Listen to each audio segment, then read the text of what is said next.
Dear Lewis Hamilton, welcome to Ferrari. I knew that was coming. Welcome to the Blatantly Biased Racing Podcast. Now here's a bald guy and some Indian. Hey man, how are you? I'm good. I'm tired, but Yeah. that's because we recorded so late in the Is it night. 2 a.m. for you now or something? It's 1:05.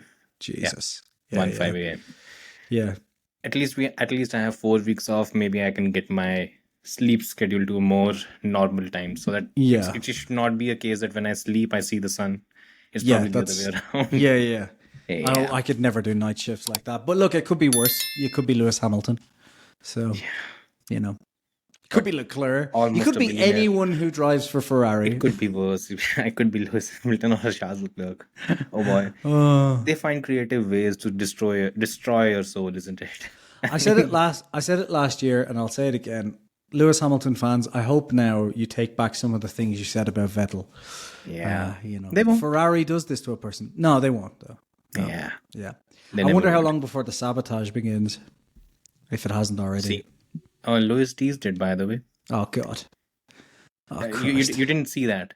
There are things going in the background that are not good. He just said, why are you doing it? Wow. There's At least Eccleston came out with some gems. some nice words, Yeah. some calming words of Lewis Hamilton will never win an eighth. God damn it, like he's so good. God, I love Brady. He's And just he just slipped it into the conversation when there was Yeah. no need for it. no The question was Christian Horner, and yeah, we will talk about that as well. But first, let's start with the race winners because we don't do it often. Yeah. Let's talk Because about the biggest. you're a Norris question. fanboy, let's be honest. Of course I am. Yeah. Let's talk about the biggest question. Was Oscar Piastri robbed? No. Was Oscar Piastri sabotaged by McLaren? Definitely. I think this, from the outset, McLaren is a British team. It wants a British winner. I think this is obvious. Yeah. And at the end of the day, like, he's going to get no upgrades. He's going to be completely destroyed. Or, I mean, wild idea. Could have just been nothing to lose, gambled on a strategy and worked out. I mean, could be. But it's unlikely. I'd say it's more likely it's McLaren sabotaging, obviously. Yeah. I mean, the precedence is there. I mean, last Yeah. season we saw at the very first opportunity where McLaren could have given Lando the advantage. They didn't. Yeah, that's They true. could have done it Yeah. on 12 months back on this very weekend, right? It was Hungarian Grand Prix where they didn't need to switch positions. Yeah. Lando could have won and maybe would have had a better hold in the championship. Yeah. They didn't do anything. No. Then we went to Imola. Not Imola, Monza. Yeah. They didn't do anything. They waited until Lando had already been compromised for a few races, and then they were pretty much forced into doing that. Look, I think But Lando is their favorite driver. Yeah. He's definitely. the one who's the preferred Look, one. I think anyone who thinks they have a favorite driver is a bit mental because, like, they have been the one team that they have gone out of their way not to have a favorite driver. Like, no, I don't remember Annoyingly any. so. Yeah, like I don't remember. No, I kind of love it. I kind of love the way they've set it up where they've actually pitted the drivers against each other in a semi-fair way. You know, like. It's kind of nice. It's kind of refreshing that they've done it because they could have easily just said, look, guys, like, you know, whoever's leading by X Grand Prix is getting their backing, like most other teams have done in the past. And they haven't done that. And it's been nice. Look, I think, like, jokes aside in this race, this is just how Formula The One race works. was a joke. Yeah. But this is just how Formula One works out sometimes, that, like, the irony of if you're not leading, you can take bigger risks. And in that situation, Norris and his team were just able to take the bigger risk because doing a one stop, like at that point in the race where they called it, people didn't really know how the tires were going to go. They weren't sure how Leclerc would go for the rest of the race. There was a good chance that if Leclerc was quicker, that could have been a losing strategy, especially given how close it was at the end. Like, fair enough. So I don't know. It's just one of those things, isn't it? Like when you're behind, you can take a bigger risk. And the biggest evidence of that is Hungary 2021 when you have the leader sitting on the grid by himself because you don't want to be the one to make the call at the front. You know, this This No, happens that, all that, the that time. wasn't him not taking a risk. That was an own goal, quite Yeah. simply. But my And point is, like, when you're at the front, it's much harder to gamble than to play the safe strategy. And with at that point in the race, they didn't know. I guess they should have known that Ferrari would fuck up because Ferrari have a long history of fucking up somehow. But at that point, it did look like it was Leclerc's race. So covering off Leclerc did make sense at that point. yeah, You I know? think yeah, I think we have to first understand the premise of why they went and did Because they don't care about why they Oscar. went in that particular direction. And it came down to a very, very simple thing first, because as soon as the race started, it became clear that Leclerc he could keep Oscar behind and did not really have that much of pressure from him at any point. Yeah. Even when Oscar was trying to trigger the undercut, Oscar was around 2.5 seconds behind. Couldn't Yep. really get closer and have a more, you can say, a challenging gap that wasn't existing. So once that happened, if McLaren also went ahead and did the bread and butter thing with Lando that they had done with Oscar, which is basically just go for a conventional two stopper, what would have ideally happened was Lando would have been behind, Oscar would have been behind, and if Leclerc did not get Ferrari'd, it would have been the same order. So Yep. what they did was they rolled the dice, and I think that was quite evident when Norris was asked, "Should we go for the singles? Should we go for a one stopper?" And he said, "Yeah, sure. I don't have Yeah. anything to lose Yeah, anyways." yeah. See, So but that's this what is they did. where I think like the main thing is of like the strangeness in Oscar's side of the garage that I think they'll be talking about afterwards, because Oscar was vehemently pointing out like, I want to fight Lando, like I don't care about Leclerc, because for Oscar, like even if Leclerc won the race and Oscar finished in second, he still wins on points, and he's so Oscar was very much focused on like, I just need to be ahead of Lando, like he's focusing on the championship. And Lando, basically his side of the garage, were clearly just focused on Oscar as well, because it was like, right, Oscar's on the two stop, let's just gamble on the one stop. What do you think? Yep, cool, nothing to lose, let's go for it. So they were Yeah. both focused on each other, like to an extent. But what's strange is like Oscar was focused on Lando, but Oscar's engineers and his garage were focused on Leclerc. They were pushing for the win. Yeah, So because McLaren's primary motive is to win the race. The secondary yes, but I motive is mean, the it's championship. Oscar's garage, because this is how it's been set up, right? You've got the two sides of the garage and then the pit wall jump in. So yeah, maybe the pit wall got in and said like, focus on Leclerc. We want to win the race. But it did sound like, from just an overview point of view, that it was Oscar's garage focusing on getting him the win instead of keeping an eye on what Lando's. Because I just think as soon as Oscar pitted for that, like as soon as Oscar started talking about pitting to cover off Leclerc, even like Jolyon Palmer and like, myself thinking about it as well, we're like, well, I mean, Lando might as well gamble on the one stop. I mean, what's he got Yeah. to lose now? Like he either comes third or fourth. Like, it doesn't, well, worst case he loses to Russell. Best Yeah. best case he wins. It's worth the gamble. So I don't know. It seems like something Oscar is going to have to maybe talk to his garage about, of like, for the rest of the season, our focus is on beating Lando. Like, it doesn't matter. Yeah, but you And, can't really, isn't it? Because the first priority for the team, for McLaren, is that they have to win the race. They're not going to compromise on that. Once Sure. that goal is settled, it could be either of the two drivers. And I think that may change in the second half of the season, though, because I doubt it. yeah, I doubt maybe it. not, because it is They've McLaren. lost 3 races this season. Just Yeah. 3 races. It's 14 races now. There are 10 races left. They have the opportunity to put together their greatest Formula One season as well. And I don't think Yeah. they're going to give up on that. Maybe And not. they shouldn't. Yeah, maybe Right. not. Yeah. They shouldn't. And that is something which is probably a bit of a hindrance So, for so them. you think it's the pit wall where pressuring Oscar to win the race as opposed to like letting Oscar deal with Lando, basically?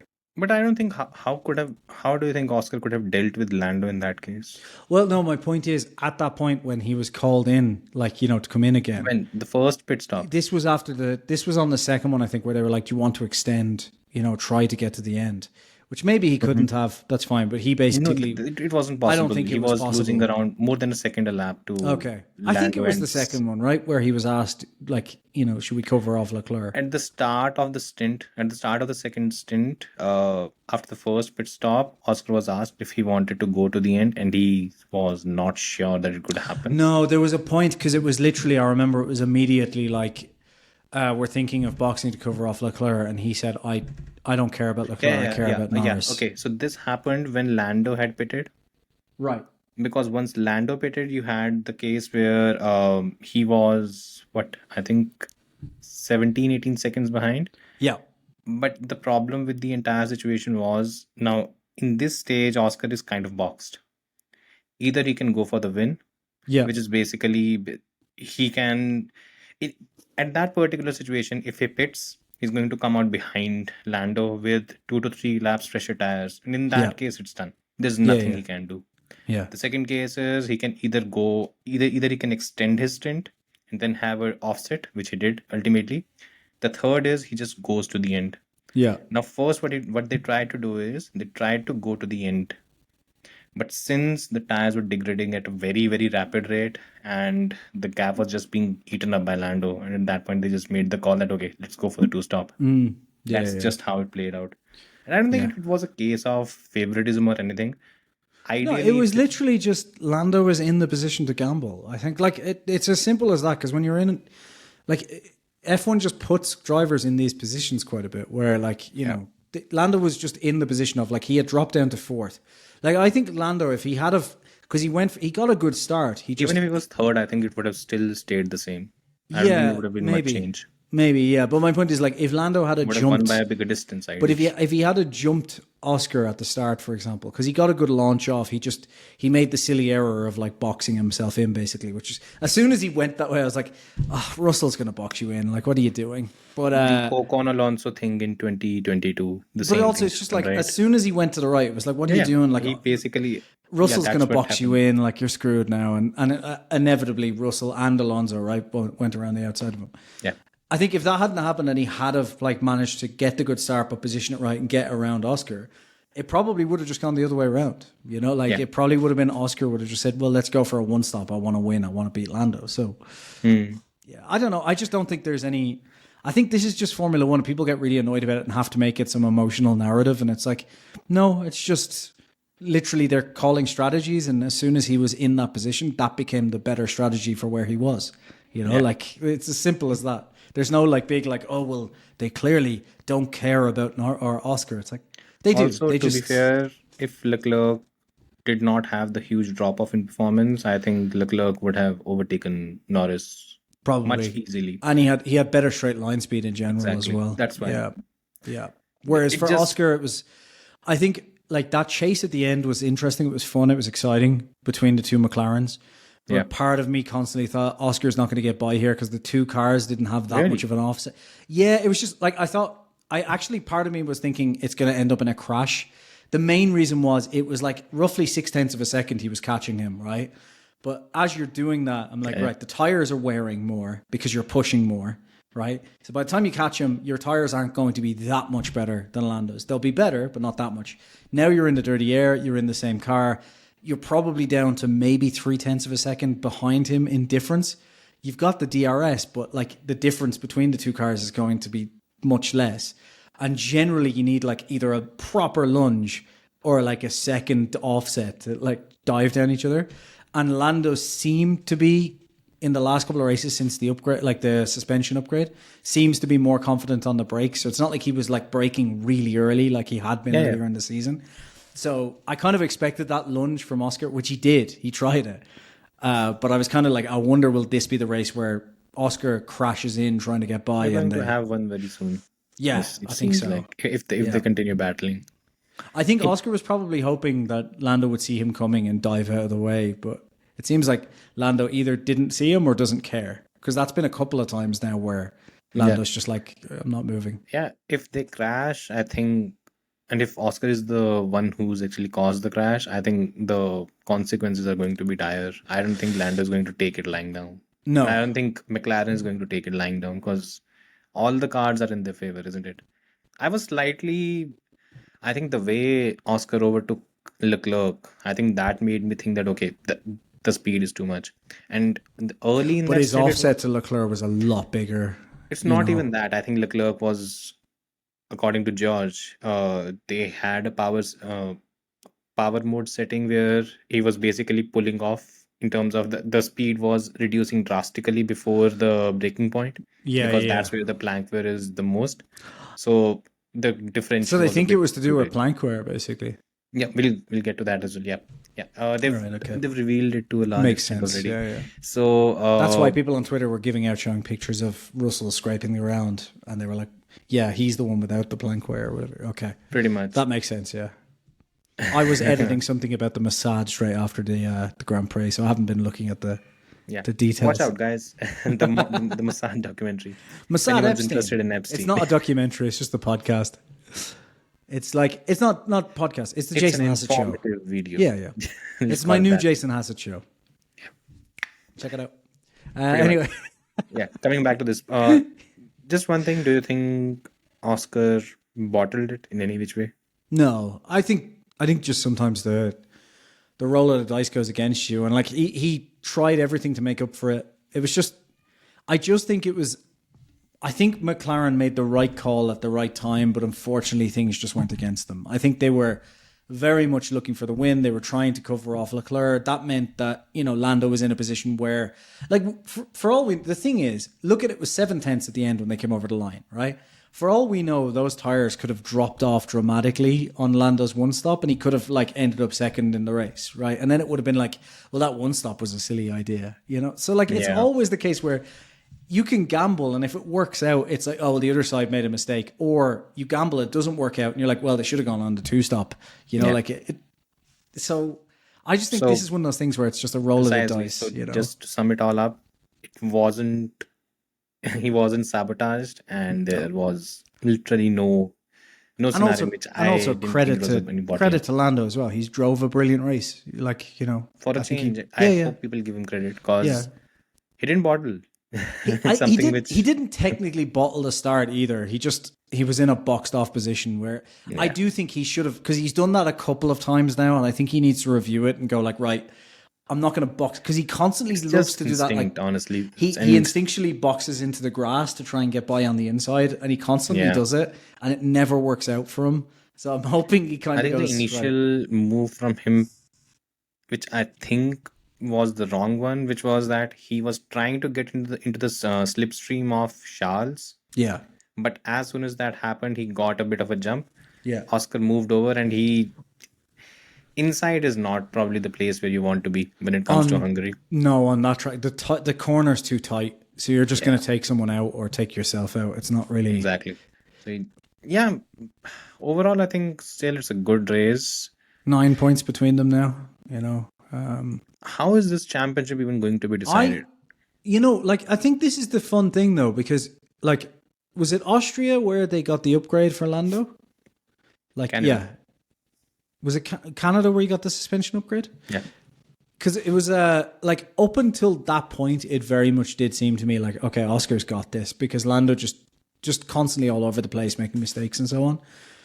Lando, I think, is still not as good at overtaking, not as mentally strong as Oscar, but I will say this, like, it feels like now Lando's got the pace and feel back, and I think that could go a long way for him, over the season. So I think this could be a closer battle than I think it will be. I still would put my money on Oscar winning, but I do think it's going to be a lot closer over the season than I originally thought it would be at the start.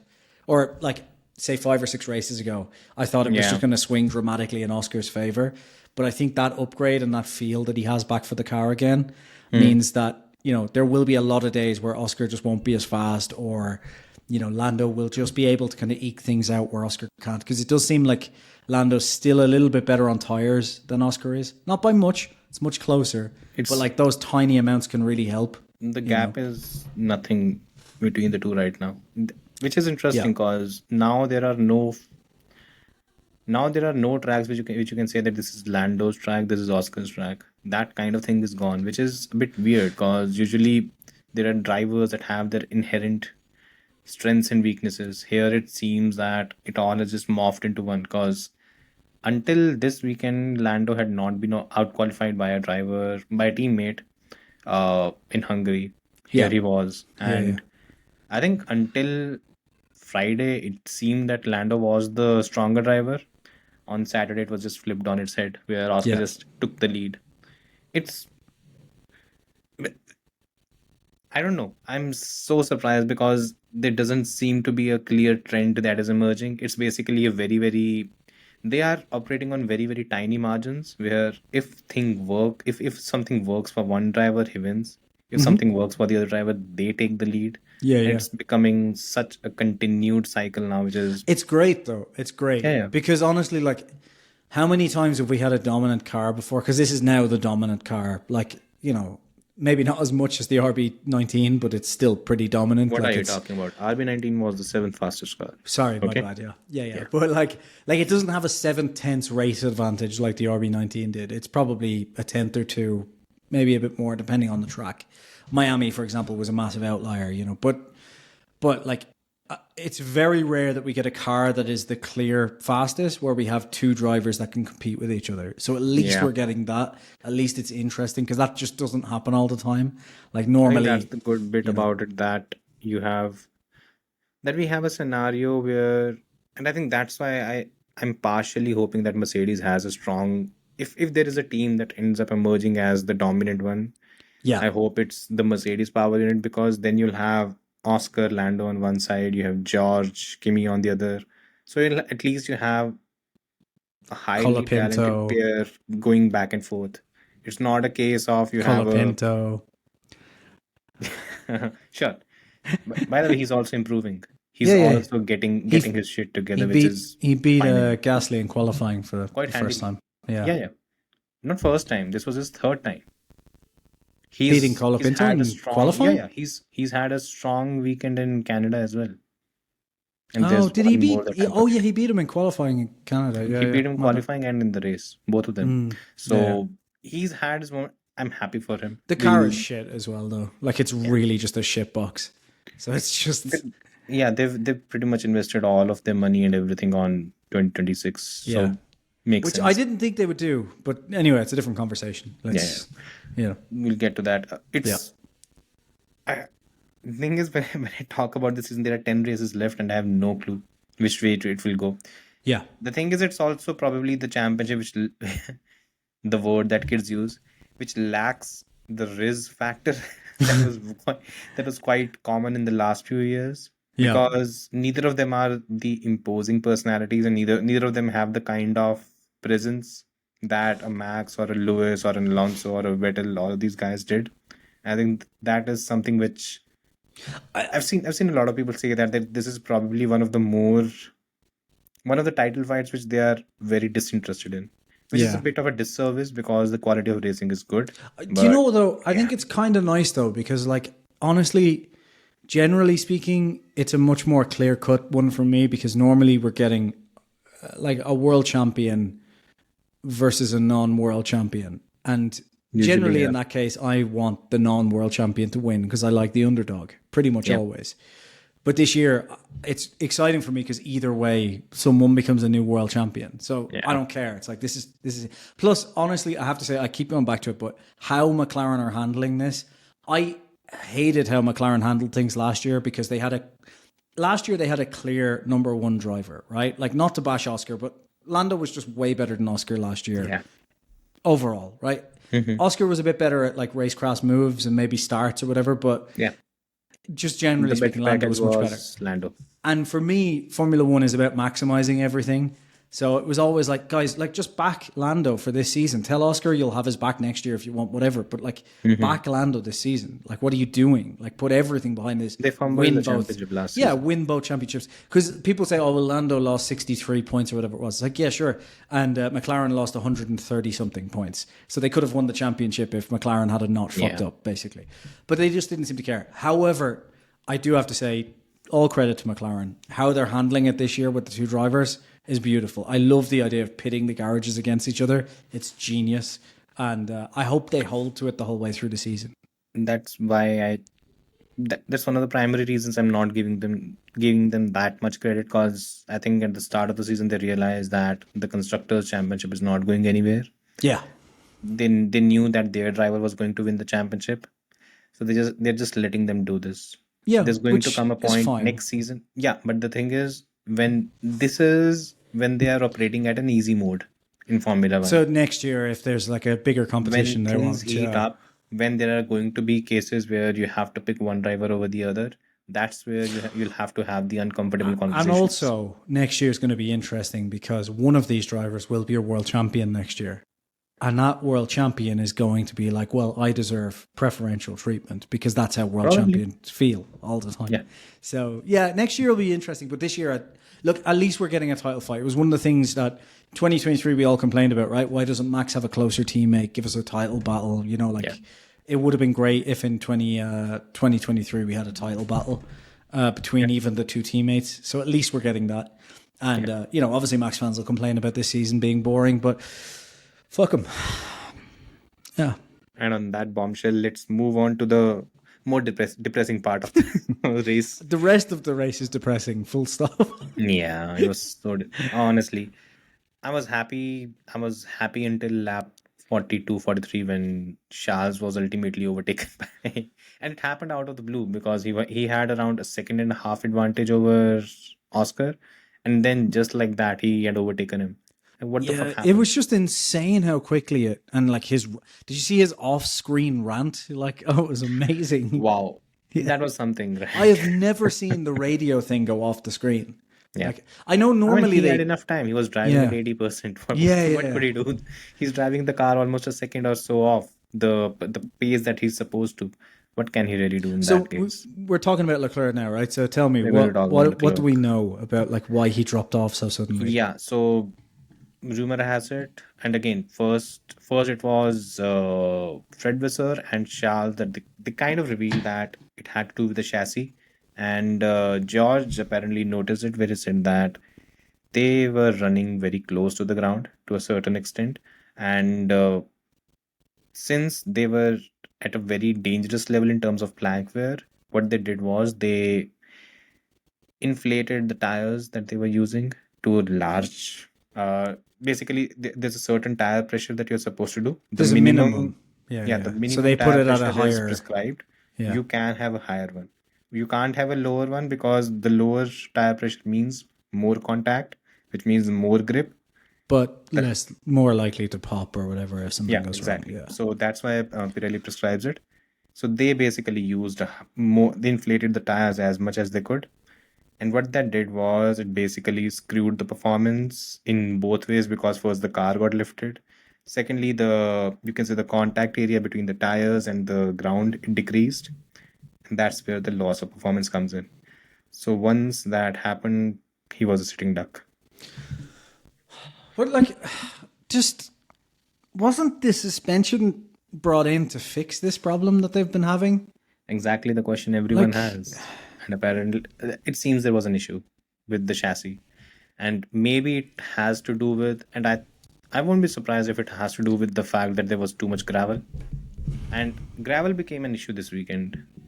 It hurt Isaac Hadja's hand, which was rubbish. Yeah. I think that shouldn't be happening. Yeah. But that happened. And then I think maybe it probably got stuck somewhere or something happened. We don't know. Maybe it was Max's towel going back. Yeah. You know, Has to be something. Probably has to be something. There could be a case where they gambled. Maybe. Like it was interesting that Leclerc. So that makes sense now as to why Leclerc was like, I told you, like we're going to have this problem on, because he said on these tires, which is what I was confused about. I was like, it seems like his engine is slower or something slower, but he's complaining about his tires. That was my first thing. I thought that maybe the engine was close to the end of its life and he was forced to manage, but it seems like it was an entirely different thing. But yeah,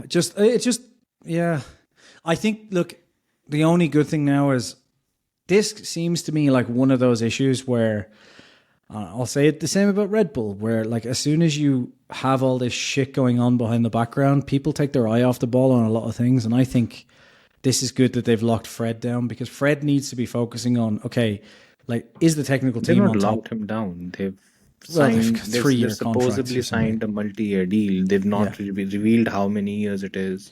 They've not talked about how if it is a case of 1 plus whatever option. We have no idea. Well, I'm hoping that they've locked him down in a way where he has. Ferrari. Why are you hoping? Because Yeah, I don't know. Insanity, maybe. I'm not sure. exactly. But It's like, the definition of a toxic relationship. definition of insanity is doing the same thing over and over again and expecting different Yeah. results, which is literally Ferrari. I hope Soon they to be do. Red Bull. Yeah, I hope they have locked him down, because it just does seem to me like they need someone who's actually just on top of these things and like focusing on like whether the technical team needs help or needs new people or whatever, instead of him worrying about whether he's going to be replaced every second weekend, because ultimately that's what's going to happen. Like, you know, at the end of the day, like, it's going to be very hard for Fred to be able to focus on what's happening in the team if he's constantly looking over his back, worrying about whether the fucking guys in the board are going to fire him. Like, it's impossible to work that way. You need a 3 to 5 year window where you can just be left alone to focus on things. And it just seems like Ferrari's just not willing to do it. So I'm hoping that's the case, because this is another situation where they should be better and they've just fucked up again. And it's going to happen at Red Bull as well. Like, I jokingly put after this thing, I was like, well, you know, bad weekend for Red Bull, so I'm guessing Lauren Mekies is going to be replaced by Jos Verstappen in the summer break. You know, it just... I mean, Brundle is saying that already, isn't it? Yeah, probably. But it's like, this is the problem at Ferrari. Like, shit like this will happen if you don't have someone. And I know people are going to say, oh, well, it's just a technical team needs to change. Sure, but you need someone who is standing there to like back everyone up so they can not make these mistakes and focus long term. Because what happens otherwise is they're just trying to come up with a quick fix, which is going to cause more problems all the time. And that trickles They invested down. half a season on the rear suspension, and that rear suspension doesn't even work. And to be honest, they probably shouldn't have focused on it at all. Like, you know, like, they probably should have, at the very most, brought something to just figure out whether stuff was working in correlation. But like, what was the point in trying to fix this? Yeah, that would have genuinely probably been better.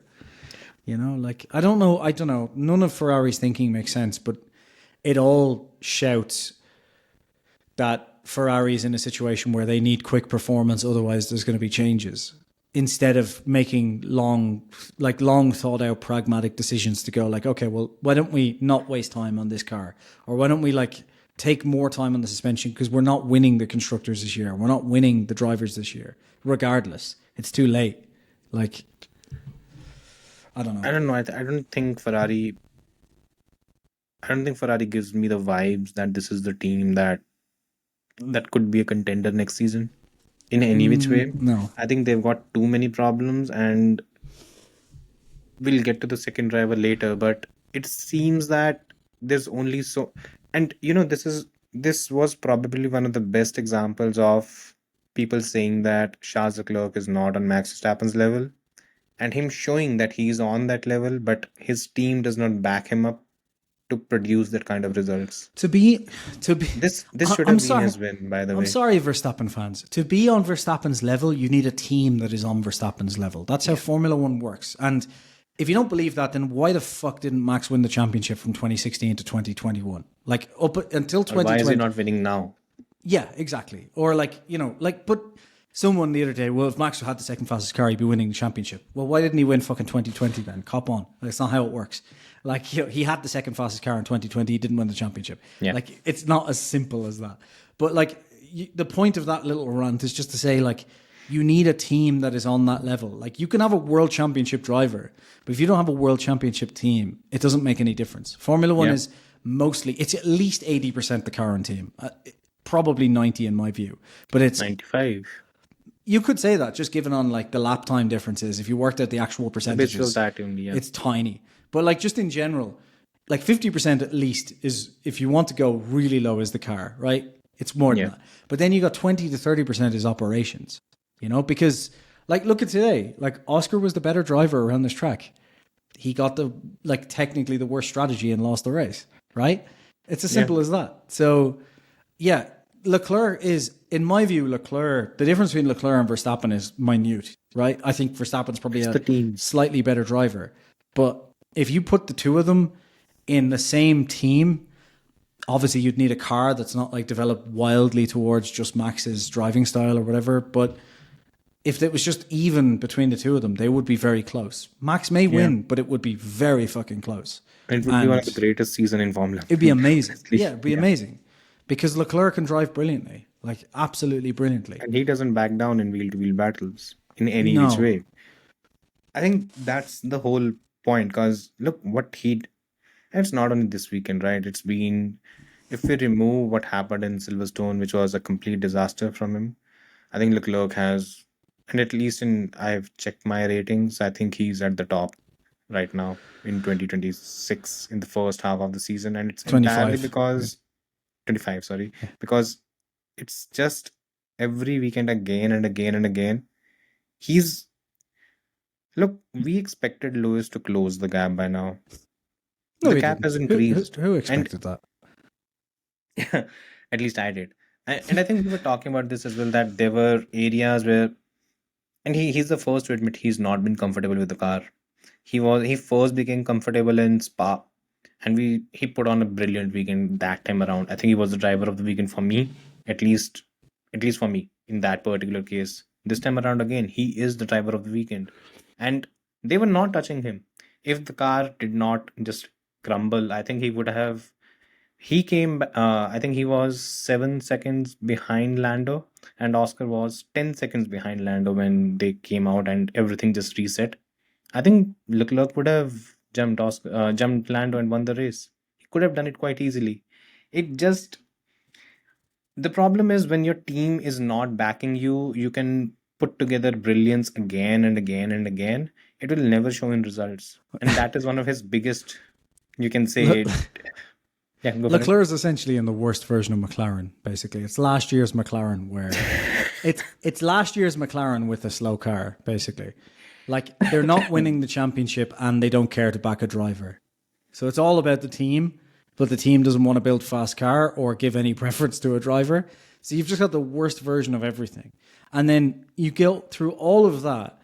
And then when the fucking team principal is trying to fix things, he can't fix things because he's got the board going, well, if you don't win this year, you're fucked. And it's like, well, Yeah. I'm not going to win. What are you talking about? Like, how can I win this year? You've given me 18 years worth of shit to fix, and you're going to fire problem me is- if I don't fix it in 6 months. Exactly. And the problem is this thing is not going to change next season. No, 'Cause I don't next think so season, either. Here's what's going to happen next season. There's going to be one of the teams that's going to have the best power unit in Formula One. And it's not going to be Ferrari. Yeah, no, it's very unlikely. Exactly. And if it is not going to be Ferrari, at that very moment, you have to think, okay, fine, it's not Ferrari, it's something else, whatever. Does Ferrari have the capability to build the best possible chassis? I don't think so. No, not anymore. I think it's foolish to even think about those things when they've not had a track record of doing that already. No. And that's the reality. If next season Fred Vasseur does not have a title contending car, he gets fired for sure, without a doubt. But And even if Lewis wants to throw his weight or wants to throw his weight around the team, which I would be surprised if he's even in there in that very moment, this team is heading towards the same cycle of disaster that it has gone through again and again and again, where it starts rebuilding. As soon as it reaches the crescendo, it fires the person at the top. Then again it literally, falls down. like, Every ridiculous. fucking time. But it's ridiculous. Like when you think over the last few years, like 2017, 2018, they came second.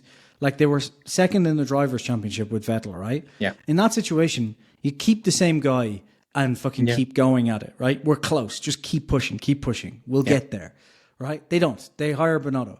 Bonotto jumps in, has to kind of fix things, especially because they have been cheating with the engine. Allegedly, they have been cheating with the engine. Gets to 2022, they finished second in the championship. They actually fought for a title for a brief period in it. And instead they go, right, well, you didn't win, so you're out of here. Then fucking Fred comes in, couple of years of manic, right? Almost wins the Constructors last year. And immediately the conversation is, well, at second, we should probably get rid of him. Like, it's just bonkers. What are you doing? Like, it's Seriously, insane. what are you doing here? And It's insane. And Red Bull have, by the way, just done exactly the same thing, which is why I brought up Red they've Bull done it earlier. worse. Yeah. Red Bull won the championship last season. Yeah. And they've gone, well, last year was terrible. So what are you talking about? Like, McLaren did a better job. It wasn't that, like, oh my God. Just, Yeah. this is why boards don't run teams. Like, but this is why boards don't run successful teams. And Exactly the point. as we've talked about with Ferrari before, it was the complete dismantling of board intervention is why Ferrari won the championship last time. I They think a lot of basically people- got a team together with John Todd, with Ross Brawn, with Rory Byrne, with Michael Schumacher, and essentially were in a position where they had this super team together to go to the board and say, do us a favor, shut the fuck up and don't call us for a few years. We'll figure this out. And they got themselves that 4 to 5 seasons of breathing room and went on a domination run. And as soon as the board got involved again, Ferrari haven't won a championship in 18 fucking years. So Yeah. this is just, it just baffles me that the board themselves can't see this. Like, it just, Look, the board is not the fan of the sport, right? And I think, and again, which is why boards can't win in F1, basically. precisely. And I think there are a lot of people that are not clear of what happened and how Michael won, because I posted about this on X, and a lot of people that have actually commented on it, they seem a bit clueless. They talk about the management being different at the time when Michael joined as compared to how it is now. And that's utterly false. Michael in 1995, when he sat down and talked to Ferrari, he sat down and there were specific demands, which, if they were not fulfilled, he was ready to leave the team. You know why he was ready to leave the team? If he left Ferrari, there were 5 teams that were waiting to sign him at a record Yeah. price. Yeah. And he would have won the championship earlier than by being at Ferrari. He Oh, was like, making a do you think commitment he and couldn't have wanted gone it to back. McLaren with Newey, for example, or to Yeah. Williams? Like, if he had called up Williams in 1995 or whatever, or 1996, Yeah. and said, hey, I want the car for 1997, do you think Frank Williams would have said, no, Michael, sorry, we have fucking Jack Villeneuve here? It's like, well, yeah, of course, like, come on. They're calling Michael Schumacher in a second. Ron Dennis was upset and angry at Michael for years because every time he approached him, Michael said no. There's literally a video of Ron getting upset at Michael because he said, I don't think I want to be at McLaren. And By the way, for anyone who's wondering as well, Ferrari hadn't won a championship in how long at that point? Like, it was since the 80s? 2 decades. 82, wasn't it? 1979 was Did Jody they not win Scheckter in, winning the championship. They won in 82, I think, though, the That Constructors, was the right? Constructors' Championship. Constructors, okay. So, because they won the Constructors in 99 then, right? Wasn't it? Or 98? Yeah. 99. 99 with the Eddie, because Michael had a crash. Yeah, and the whole period before that was the same sort of bullshit we've seen since 2008 as well, of like cycling through people, you know, not getting results and just quickly going, not good enough, out of here. So Pretty much. this is basically, as I keep saying, the reason I have no faith in Red Bull anymore is because when boards won F1 teams, it is just the same every single time. Basically, I know people go, but every F1 team technically has a board. However, there's a difference. What I mean is, when boards are day-to-day involved, or they are leaning on top of the person who runs it day-to-day, they want results every quarter or every 2 quarters. They want substantial results that they can show that things are being done. And that's not how F1 works. F1 is a game of what you do now will pay off in 1 to 2 seasons at the earliest. Like, Exactly. McLaren was in a good position because they put faith behind Zach, and everything Zach said, it was like, right, this is going to be 2 to 3 years before it pays off. And the board said, okay, but we want to see those results in 2 to 3 years. And it was like, okay, great, fine, brilliant, okay. Yeah. Zach said, when we have our wind tunnel and everything, we'll be fighting for championships in 2024. They won the fucking Constructors in 2024. Pretty much. And the only reason that happened is because the board said, okay, we'll give you time to do this. You know, you go ahead. You've already fixed the money issues with sponsors and so on. Great. Milestones. Milestones. But remember how much McLaren was mocked for the number of sponsors it had? yeah. Just look at them now. And how much we were laughing at them when they kept saying, oh, in 2024 when we got the new wind tunnel. It's like, I remember going, better fucking hope that wind tunnel works out because you've been building us up a lot. I stand corrected. It worked out, you know, but did. like, Yeah. this is where I just, Ferrari and Red Bull, I have no faith in, because Audi is the perfect example of look how things change when you start to give people a little bit, you know, you start to back off. Audi was very much run by board on top of Seidel and so on, telling them what they wanted. Nothing happened. Yeah. Bonotto comes in, basically knows from Ferrari, guys, this is going to be a fucking 5-year project, so leave me alone. As soon as the board left him alone to just work on it, things start clicking. Like, Exactly. you need to And have you those have to timelines. understand these. And again, this is entirely what it is going to come down to, because even at Ferrari, I don't think Ferrari changes. That's my view. I think Ferrari I will never seriously- change. Yeah. and that's my hope that seriously at this stage, Leclerc just, I think 2026 first race of the season, whatever happens, at that very moment, his manager Nicholas Todd, he needs to start making calls. Yeah. Move to Aston Martin, move to any other fucking place. Just move. Leclerc's not in the position to do what Michael did at Ferrari. He's just not. So he's not going to be able to kind of swing his balls around onto tables and go, look, guys, these, I'm taking my dick off the table and leaving here if we don't get shit sorted. Like, look, they'd be like, okay, Leclerc, goodbye. Like, I don't care. Yeah. And Fred, unfortunately, doesn't have that backing either. Whereas, like, Michael with John Todd and Rory Byrne and Ross Brawn, like, these were all guys who basically came in and said, like, we know what we're doing. Like, you know, leave us either fact, want by us the way, don't. the same board, it was complete. People forget. Luca Di Montezemolo in 1996, he wanted to fire Jean Todt because 96 was a poor season for Ferrari. He wanted to fire Jean Todt because the car was dog shit. It was dog shit. It's been termed dog shit by Eddie Irvine, Michael as well. And at that very moment, Michael stepped in and he said, if Jean leaves, I leave as well. Yeah. Because he knew that you need to have that strong team. Exactly. And Jean stayed, then came Ross Brawn, then came Rory Byrne in 97, and from then the magic started happening slowly. As we know with Michael as well, like Michael goes into a team, gets to know everybody, figures things out, works on a personal level with it, which is just, like, again, like, not to bash Hamilton, but it's just why when people were like, oh, well, Hamilton will go in and fix things, I was like, no, he won't. He's not that driver. He hasn't done that in his entire career. He's never done that. Hamilton is an incredibly talented driver who, with the right machinery, is incredibly good. But he is not the guy who can go in and build the team up and build the machinery up. He just doesn't do that. That's not who he is. And even like that James Vell's interview, I just watched again the other day, it was like, he was talking about that. Like, Hamilton Michael kind of knew ruins each and every person. But but also he was saying like Hamilton kind of was annoying a little bit for the engineers. Like, he wasn't digging at Hamilton, but he's just like, he goes in and just starts fucking around with everything until it suits him. And then the engineers are like, we had a plan. Like, what are you doing? Whereas Michael would work with the engineers going through stuff, which is what Vettel was praised for a lot as well, because Vettel learned that from Michael. Alonso as well. For a large part, even Alonso. I think it's not to dig Hamilton. It's just Hamilton's not that driver. Hamilton's the guy of, you give him a quick car, he'll deliver brilliantly. But he's not that. The other thing that is annoying me about Hamilton, to be honest, this season as well, is it's another season of his fans mainly, but he does do this to an extent too, of this kind of feeling of like, oh, if I don't have a fast car, I just don't care. And that for me is just why I'm like, he'll never be the GOAT in my eyes. Because like Schumacher, Senna, Max Verstappen, even, like, you know, even when they don't have the fastest car, they're still going out and trying to win or get the most points. Just look at what Max was doing this race. Yeah. The overtakes he was pulling and where he was doing it. Yeah.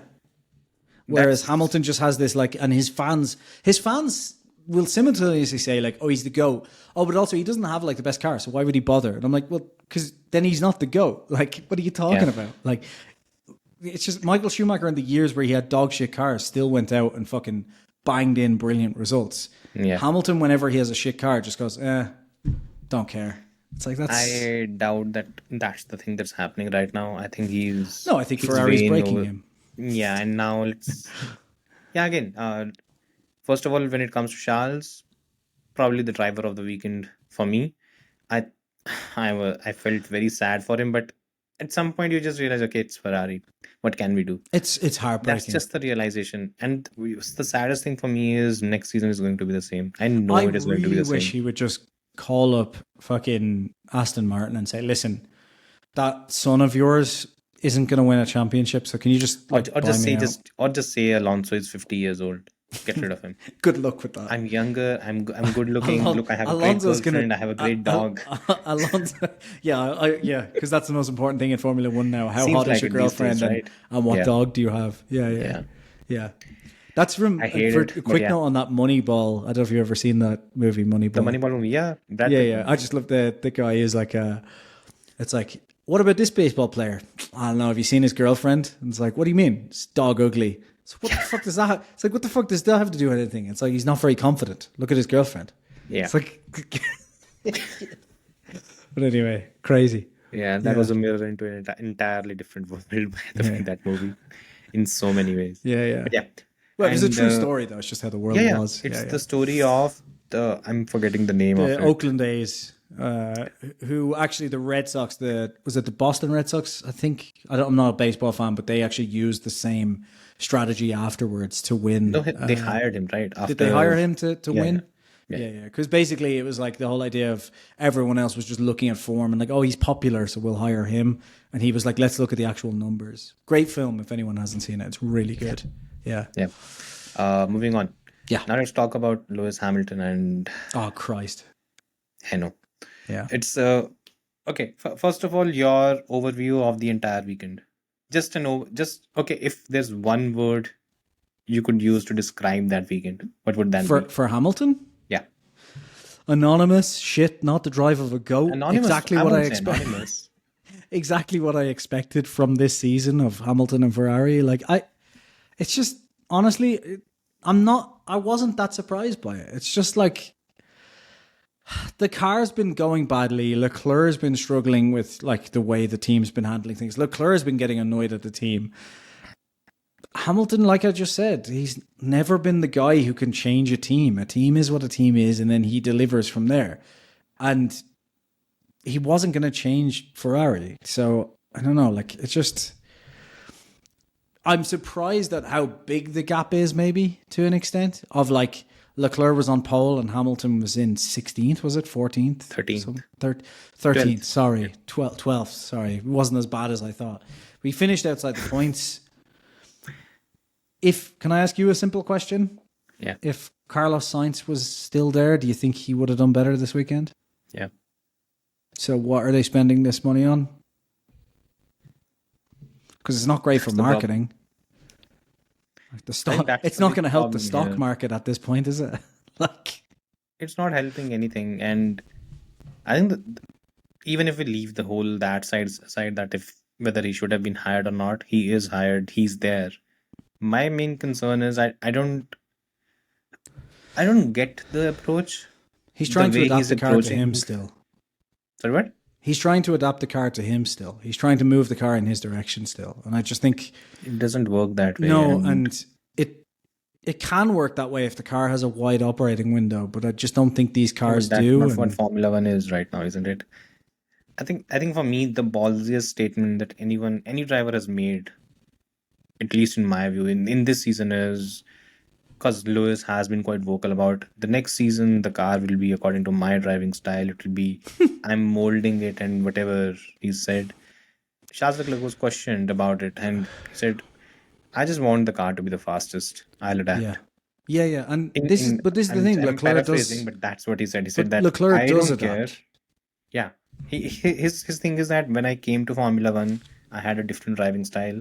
I've driven different cars in different regulations, and my driving style has changed. If there's a new car, if it is the fastest, I have zero problems. I have zero questions or anything. I'll adapt. Just give me the fastest car. And I think Lewis Hamilton had this approach in the past.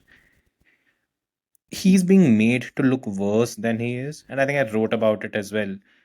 The reason why this weekend is probably I think why Lewis took it to heart was one very very simple thing, and this was the article I wrote, and the article was that the Hungarian Grand Prix is Lewis Hamilton's first litmus test at Ferrari, and why it was the first litmus test is because he's won here 8 times, and it's not because he drove the dominant Mercedes. That was 4 wins he has with the dominant Mercedes.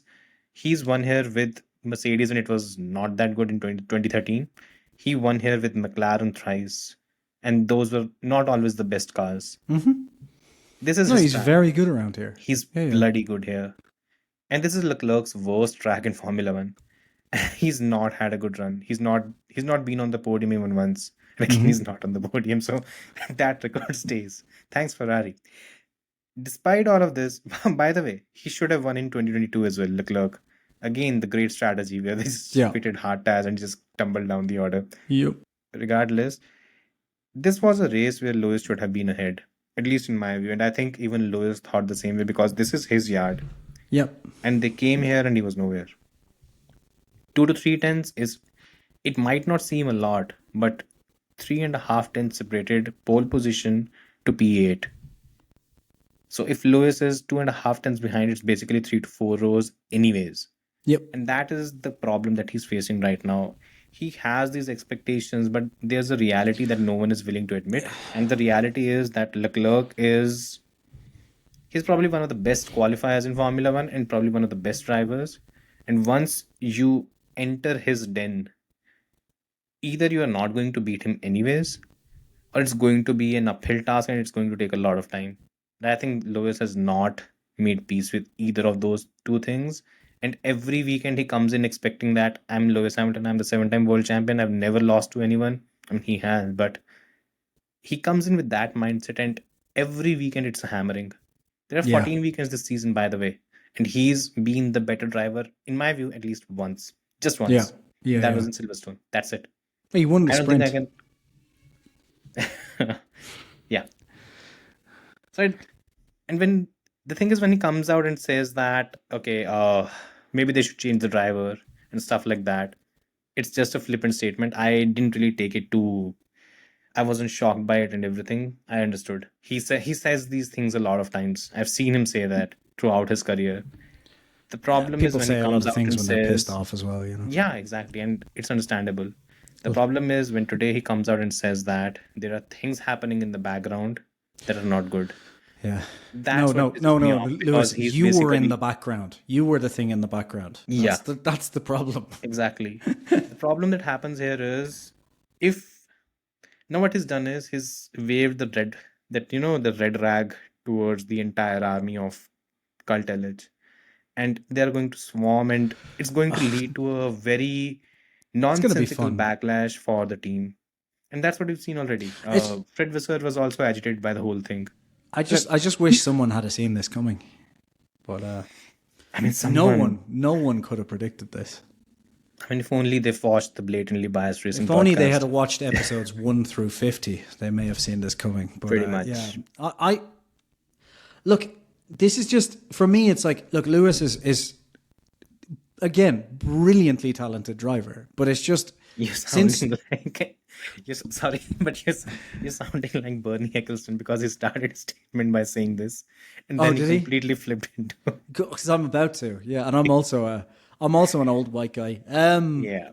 Yeah, look, Lewis is a brilliantly talented driver. It's just since 2022, I don't know whether it's these cars or what it is, but he seems unwilling or unable to adapt. And it seems to me it's unwilling more than anything else, because he's consistently not even trying to adapt, it seems.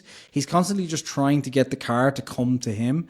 And I think, like, that's fine the first season, maybe 2 seasons where you're like, right, we built a bad car. This year it'll be different. I can bring the car to me. But he seems to keep trying to bring the car to him. And it's like, Lewis, it's just not going to happen with these cars. And maybe it'll happen next year. Maybe. But it's unlikely. And if he's not willing to adapt, I just don't think it's going to change, because Leclerc clearly is willing to adapt to these cars, and it's working for him. Unfortunately, he's driving for Ferrari, but it is working for him in terms of getting the most out of the car. As for Lewis talking about molding next year's car to him, well, hopefully, because that worked out last time. The only problem is he built a car for George, and George beat him over the season. So maybe he'll give Leclerc a championship-winning car next year. Similar head-to-head, right? In last season. 2024? No. Him and George. I don't think so. I don't believe so. I think it was similar in terms of quali and... I very much doubt that. I'm pretty sure it was a big difference between the two of them. No, I mean... I'm saying George in terms of beat compared Hamilton. to this season. Oh, you mean in terms of like Lewis doing badly? Yeah. Yeah, my bad. Sorry. Yeah, because it was 19-5 last year in qualifying, which is domination. And then It's 10-4 right now, and there have been 3 where... And it was Leclerc has not 15-9 done in well. races as well. So, yeah. My point is, that was... anyone who's hoping last year, it's like, fool me once, shame on you. Fool me twice, shame on me. Because 2023 to 2024... It's like, oh yeah, Lewis has been on the drawing board sketching out his own cars. He's been reading Newey's book. You know, he's the lead designer for this car. And then he gave a car that George beat him in. So maybe he's developing a car for Leclerc. He smashed him there. Yeah, it wasn't just a... Yeah. Look, I don't know. It's just... Like, I constantly get I did up until immediate. It was like 5 races. Remember where Alonso wasn't doing well, and everyone was like, "Well, why aren't you smashing Alonso?" It's like because it's been 5 races of him not doing well, whereas for Lewis it's been 3 seasons. Like there's a big difference. Well, at that point it was 3 seasons. Is my point. And it's like Alonso is adapting to the car every time. Alonso is like having some bad races and being like, right, I need to adapt. And even in looking at those 5 races, it was like Alonso was like trying to adapt and then going, we're bringing an upgrade in 5 races. So what's the point in me adapting to this car? That's what it looks like now. That's what he said a couple of times, not in those exact words, but he discussed it.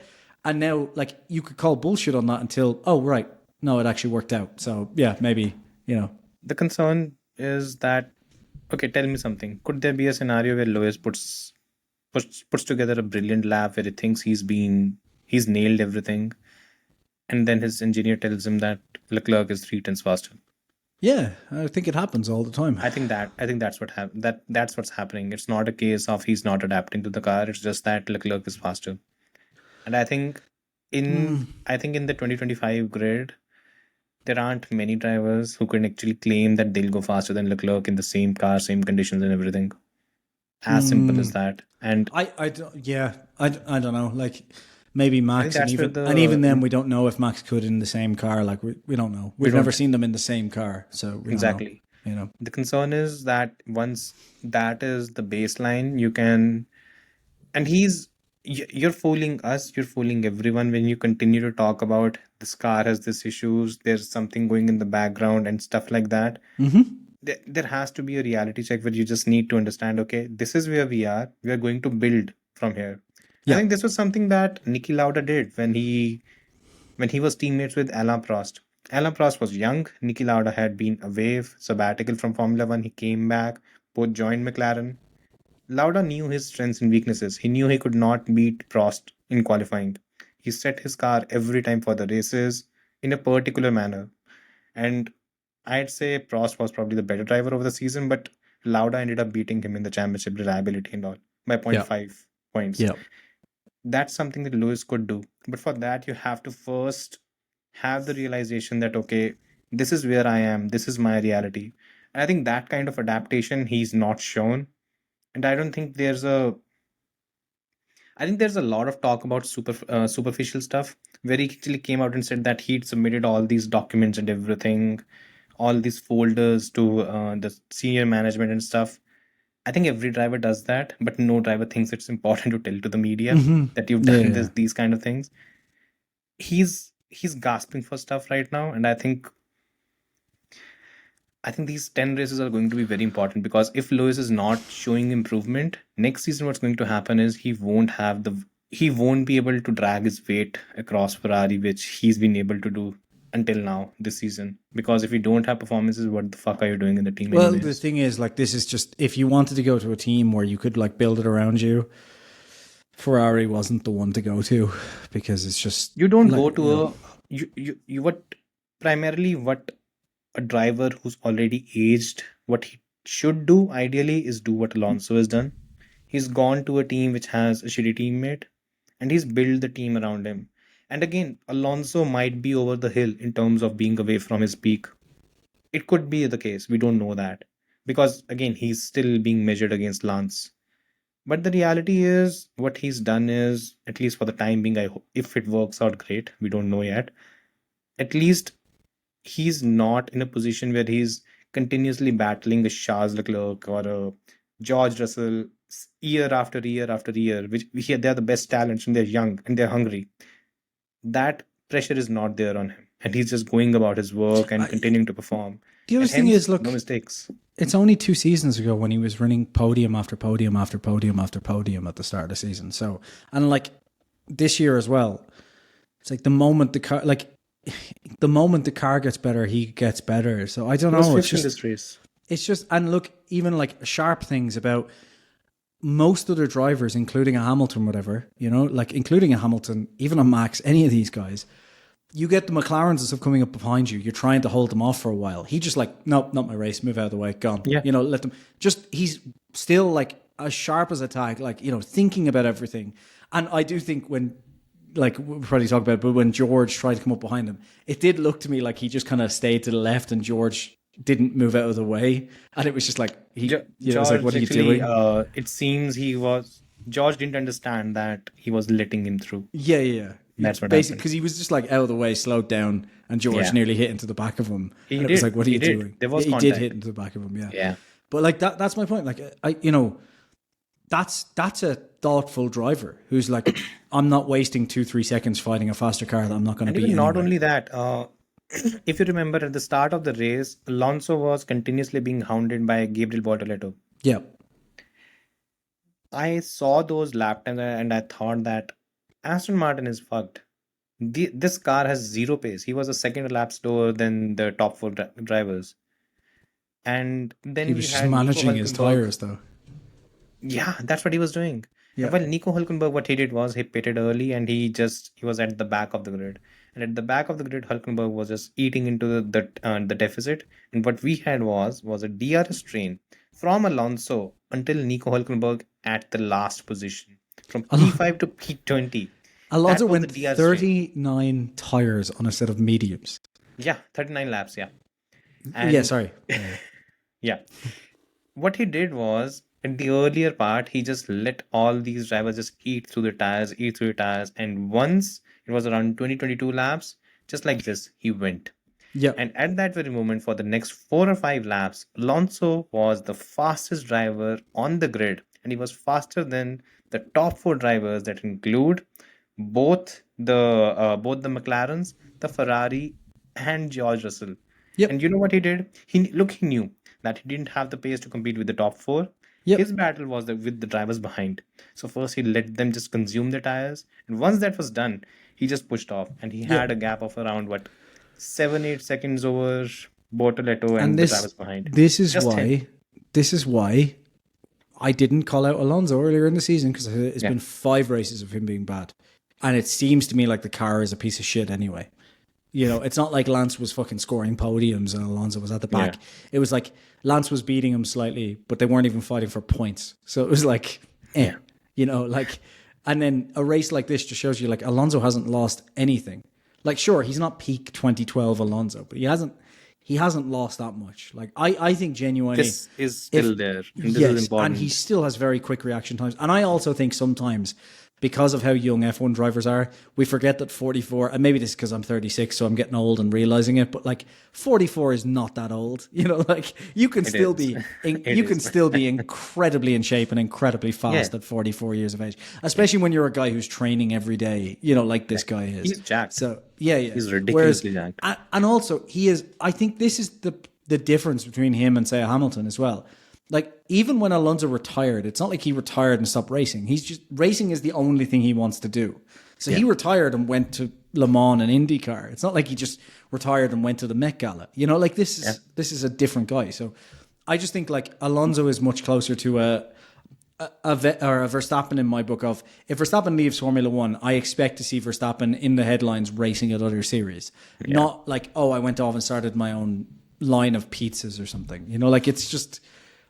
Racing is his entire life, and I think that's where maybe the difference is, because I think the difference is Alonso's doing this because he absolutely fucking loves it, and I think the problem might be coming in of Hamilton is doing this because he has something to prove since 2021, and I think that is maybe where the mentality of it is going to change between them, because Hamilton is trying to, in my mind, Hamilton is in a weird position because most sports people are trying to prove something. They have a chip on their shoulder. They're trying to win, right?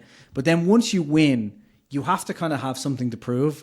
And it can either be a good thing or a bad thing of like, you absolutely love it, so you just want to prove you're the best.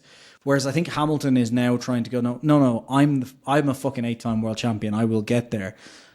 And I think that's maybe not going to work out for him. Tell me something. You specifically pointed out that 2022 was a season where things just stopped clicking, right? Yeah. What happened in 2022?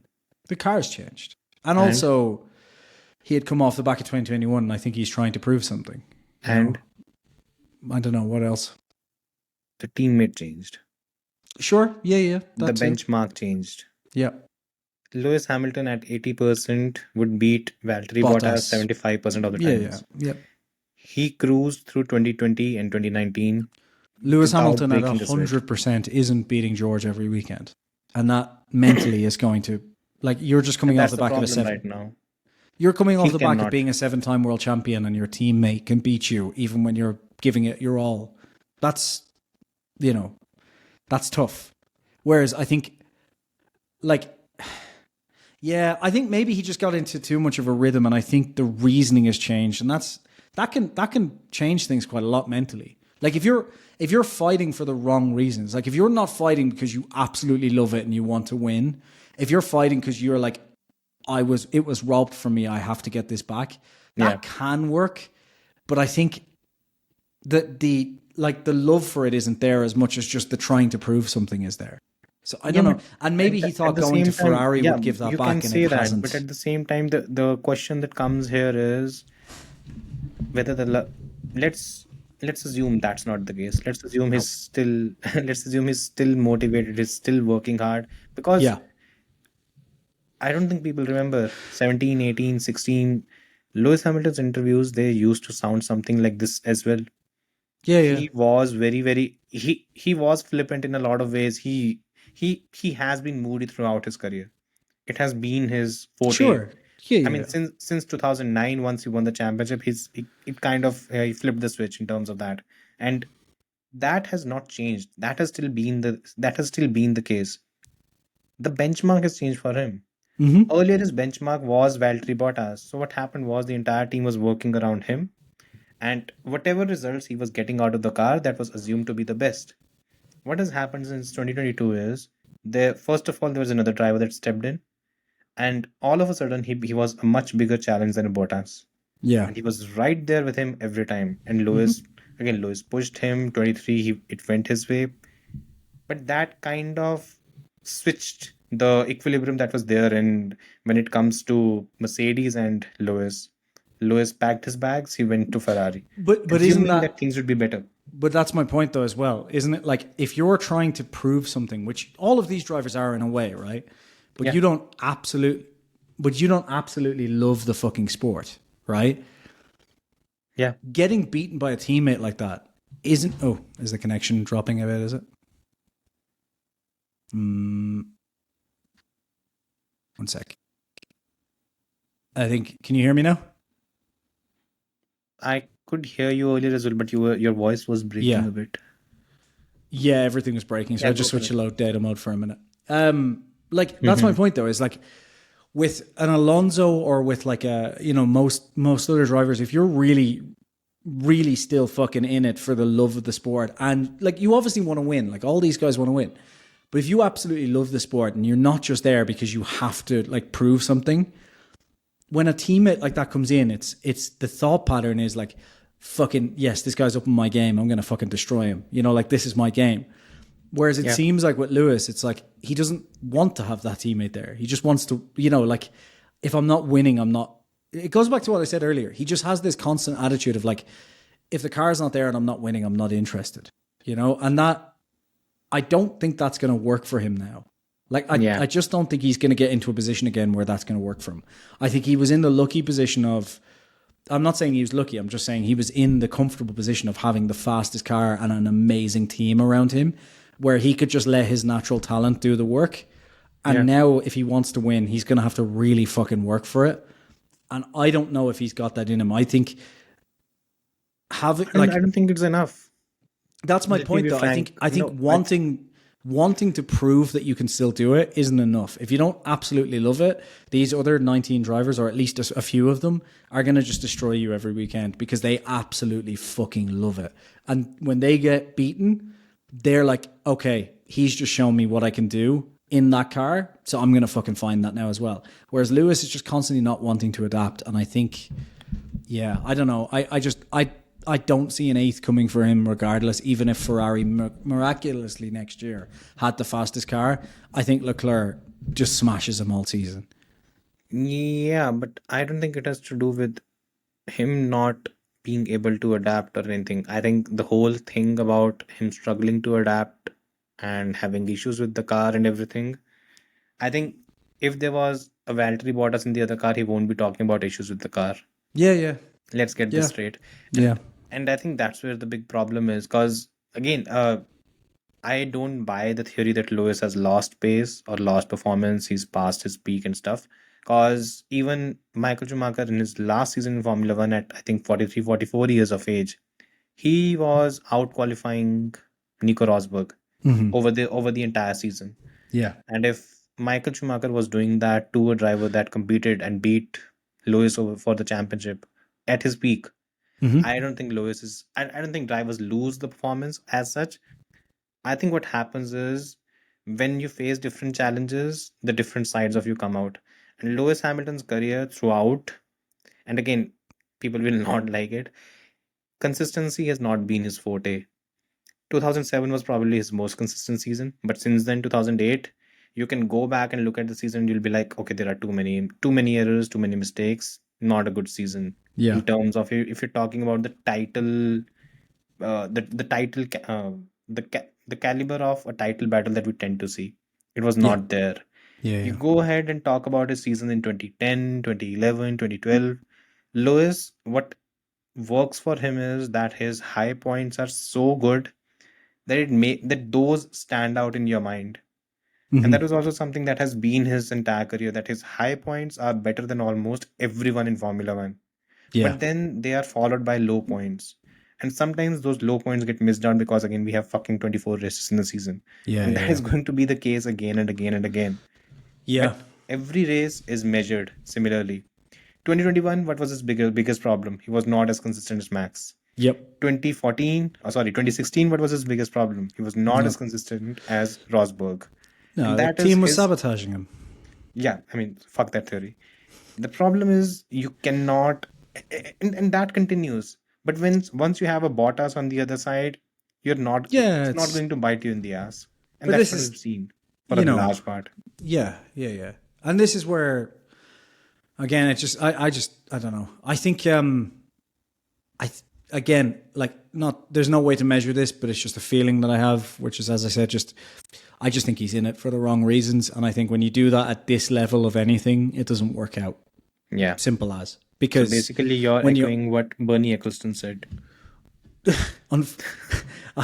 sure, yeah, like probably not the best person to be compared to for many reasons, but yeah, look, I know it Bernie. sounds like it. I do love Bernie just because he's entertaining, though. But you know, in the same way that it's entertaining to watch fucking Saddam Hussein, but I wouldn't want to live in a rack under his brain. Yeah, I know it sounds trite, but I just do think, like, I've just seen enough like things in my life to know that when people are operating at like a high level, like, you know, in whatever game it may be, like, if you're doing it for the wrong reasons, you're not going to beat the guy who's doing it for the right reasons, because he's Yeah. going to work at it 24/7. And again, going back to that interview with Vowles, it's like, you know, he was operating with just this raw, like, you know, incredible raw talent. Yeah. But the guys that he's trying to compete with now have that incredible raw talent and absolutely love this, and it's the only thing in their life, and they're working on it 24/7, and they'll deliver even when the car is not there. So just having that raw talent in this particular field with these particular cars just isn't enough. It's just not enough. Simple as. There's, you know, Yeah.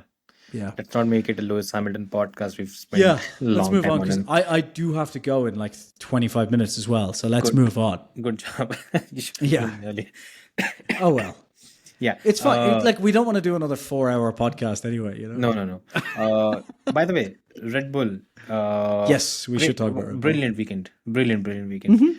According to them. Fire Laurent Mekies, I think, is the... No, fire Pierre Vache. We'll go step by step. Yeah. Then Yeah. after him, Enrique Balbo. Then we'll have anyone else.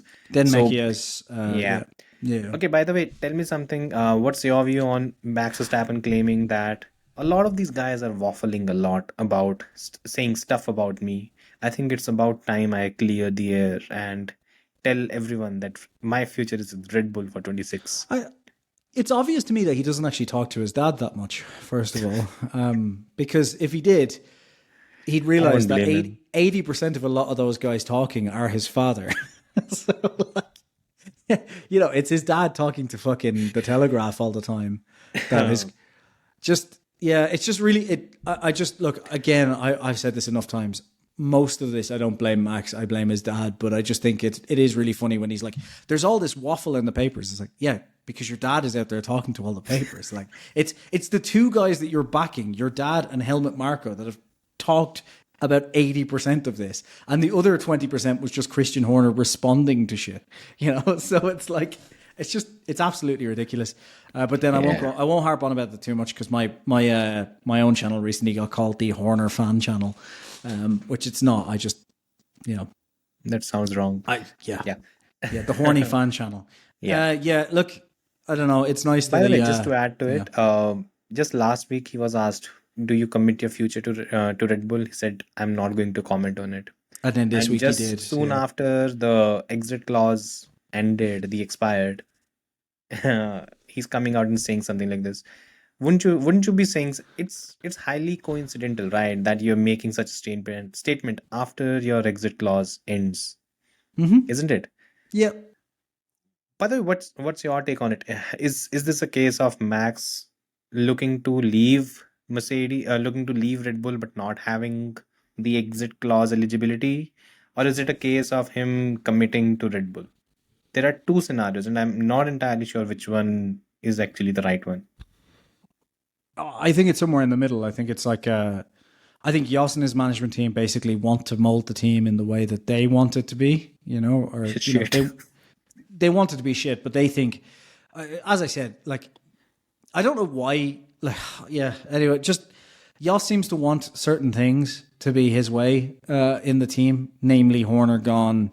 They're probably, as you said, talking about Vache next, like all these different things. I doubt they'll want to. Hopefully they don't get rid of Vache. And if they do, it's because they just want to, like, Max misses the midfield or something. I don't know. Like they're like, Eggington, bring him in. I miss being in the midfield. Let's go back there. Seems silly. But yeah, I think it's about keeping the pressure on the board to do whatever they want, like to have things done their way, which tells me that they wanted Horner gone and they were like, okay, let's fire Horner. Maybe they didn't have the written, like, I'm staying from Verstappen, which is wild to me if that isn't the case. But then you keep all the pressure on because you're like right up until the performance clause, you're still kind of dangling them along that you could leave, just to get things done the way you want them. I don't know. It's great. It's not a great way to work though. And I think, dare I say, like, if I look at the way they've handled things compared to how Even Lewis did. Honestly, even Lewis did.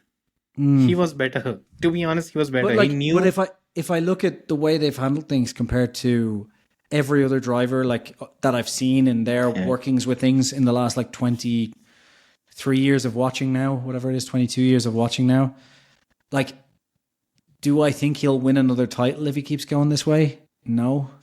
Like, with all the talent in the world. Yeah. But with all the talent in the world, like, if this is the way your team operates, I mean, just talk to Alonso and maybe, figure things out. I think what it appears to be the case is because what's going on right now is going to be much more painful next season because even the engine will not be competitive. I think what he's done is he thought that maybe there's still a gray area when it comes to Mercedes because you don't know how the car is going to be. Yeah. So he didn't want to commit to that. He's entering 2026 with pretty much an open mind in terms Apparently he has to be in the top 2 of the championship next year as well. Yeah, which is not going to be the case. I mean, look, if he's in the top 2, fine. He'll probably stay. Like, he should stay in that case. Yeah. But yeah. Yeah, and I think there's a case with Aston Martin. If Aston Martin suppose they nail everything, there's a case of him going there because Alonso's contract ends. So he might be either forced to take a retirement or will take a retirement, whatever it is. Then there's the other scenario if Mercedes is strong. I think this is a very tricky one because if you've noticed, George has come out and said that I'm not in any hurry to sign the contract extension. Yeah. He's made it very clear. He's pushing for a 2-year contract. Exactly my basically. point. Yeah. Because I think what Toto has done is he's floated a 1+1 in front of him. And I think Toto has, and we've talked about this, put himself in a fucking horrible situation here because he's in the Alpine situation of George could just go, no, I'm not taking it. And if he loses George, he doesn't have Max for next year. He doesn't have George for next year. He's stuck with Antonelli. And that might seem like a bad idea for George, but it's a worse thing for Toto because who else does he hire? He can't hire Leclerc for next year because Leclerc's contracted with Ferrari. Yeah, the McLaren guys aren't going to take a risk going to Mercedes at the minute. So I think George is going to get that 2-year contract because the ball has now quickly shifted to where George is the best driver on the grid you can hire. Yeah. So do you And there's risk also him the leaving? scenario, right, where Mercedes is not competitive. There's also a scenario. In that case, your George is out. Yep. George, why would George waste his time at Mercedes in that case? Especially after the wait, it is and he kind of talked about it where he said that both for me and Kimi, the last 6 months have not been great in terms of because he said because earlier the goal was both me and the team working together towards a common goal. Yep. In the last few months, it has appeared that the goal is not the same. And he's right. He's completely right. And Yep. that's where either Toto makes a commitment or he waits out for Max. And if he waits out for Max, fair play to a certain extent, but then Max is not given any commitment to him, Yeah. right? Yeah. So I don't know. I think I think George will hold out for the 2-year contract, and I think Toto's going to be in a weird situation where basically he's probably going to end up having to hire George on like a 2-year contract because it makes the most sense. Like, I mean, it could like ruin George's career has as well, to but give George he George has to could give just up the hop Max to dream. yeah, basically. like George could just hop to Aston, for example, and that's that. Or he commits George for 2 years and then is in the position where it's Max over Antonelli. Which I don't think would happen. No. But this is the other thing as well, though, is I think he'll sign George. And I do think as well, like, I've talked about this and I get called insane by Verstappen fans, but I do think it's a situation of if he signs George for next year, even if it is a 1+1, and then we come to next year and Mercedes have built like an incredible car, right? If Mercedes are winning the entire season and George is performing like he is this season, but in a dominant car, George is winning the championship by a mile, right? At which point, I don't know. do you really fucking mess it up for, I don't know, like... You do. He will. And it's not only him. It seems whatever silly, though, you know? It does, but I was talking to a few people in the paddock and the way the vibe is Max over everyone. And while to a large extent I understand that, but I also am a bit skeptical with the approach because the kind of baggage that he's coming with, it's not good in any which way. I think it's going to be, whatever way it goes, it's a much more explosive Nico and Lewis situation, like a far more explosive one. Because, yeah, I think what if Kimi Antonelli takes off next season? If he can level up. I think what this season has shown is that there's the ground effect car. It takes a lot of time to adapt. look It took Oscar at multiple Piastri years to adapt to this car, right? Exactly. Yeah. Next season it's going to be a clean slate, and it's going to be a clean slate for both George and Kimi. Both of them are going to adapt at the same time. We might see a scenario where he won't be the complete package, but he'd be much better. After 12 months of racing as well, it's going to be a completely different scenario. I doubt Kimi's future in any way is in under the cloud. I don't think so see either. that. I do think that George is going to push for a 2-year contract now. He should. And he should. Yeah. Because ultimately what he's doing is he's asking for the same commitment that he's shown. And if the team is not willing to do it, but also, like, that raises questions. Honestly, as well, like, he has been performing more consistently than Max Verstappen this season. Simple as. Right? You could say that Verstappen's peaks are higher, whatever, but if you're just looking at consistent performance, George has been doing a better job this year. I know I get called a George Russell fan. I'm not. I'm just saying, just pragmatically looking at performance, he has been more consistent, right? Some of that is obviously to do with just Red Bull being all over the fucking place. Fair enough, right? But in terms of just consistent performances, Max has made more mistakes this season. Yes, exactly. So, like, I think George has put himself in a position where he should be able to go, no, I want a fucking 2-year contract. Like, I've sat with this shitty car for the last 3 seasons when I was coming into what was a top team. You know, I didn't get a chance to come in here and prove myself in 2021. Fine. You know, like, just, He should be able to put his foot down. He's put his faith in Mercedes. And for Mercedes, especially after the last 6 months, I think he'd be well within his rights to go, no, Toto, I want a 2-year contract because you've just spent the last 6 months basically having me dangling around going, oh, even though you're performing brilliantly, we're giving up on you because we're signing someone else. Yeah. I would be like, no, I want a 2-year contract. And if he's like, well, where else are you going to go then? It's like, I'll go to fucking Aston. And if it doesn't work out, it doesn't work out. But I'm leaving you in a worse... Is there a door open at Aston? Maybe, maybe not. I don't know. But my point is, he could go somewhere else and Go to Alpine. he could go somewhere. Go there for a year. But the point is, he doesn't even need to go at this point. He can just put Toto in a situation where it's like, Toto, I'm leaving you in a real shit situation for next year if I leave. Like, I'm leaving you in a worse situation than you're leaving me. The tables have kind of turned. Who is Toto going to sign in that case? That's my point. The tables have kind of turned to an extent because now the thing before was, well, where's George going to go? But it's also now if George could just go, well, if I leave, you're fucked next year. Because that could go to Alpine, by the way. Yeah. Oh, easily. Like, they would sign him in a heartbeat.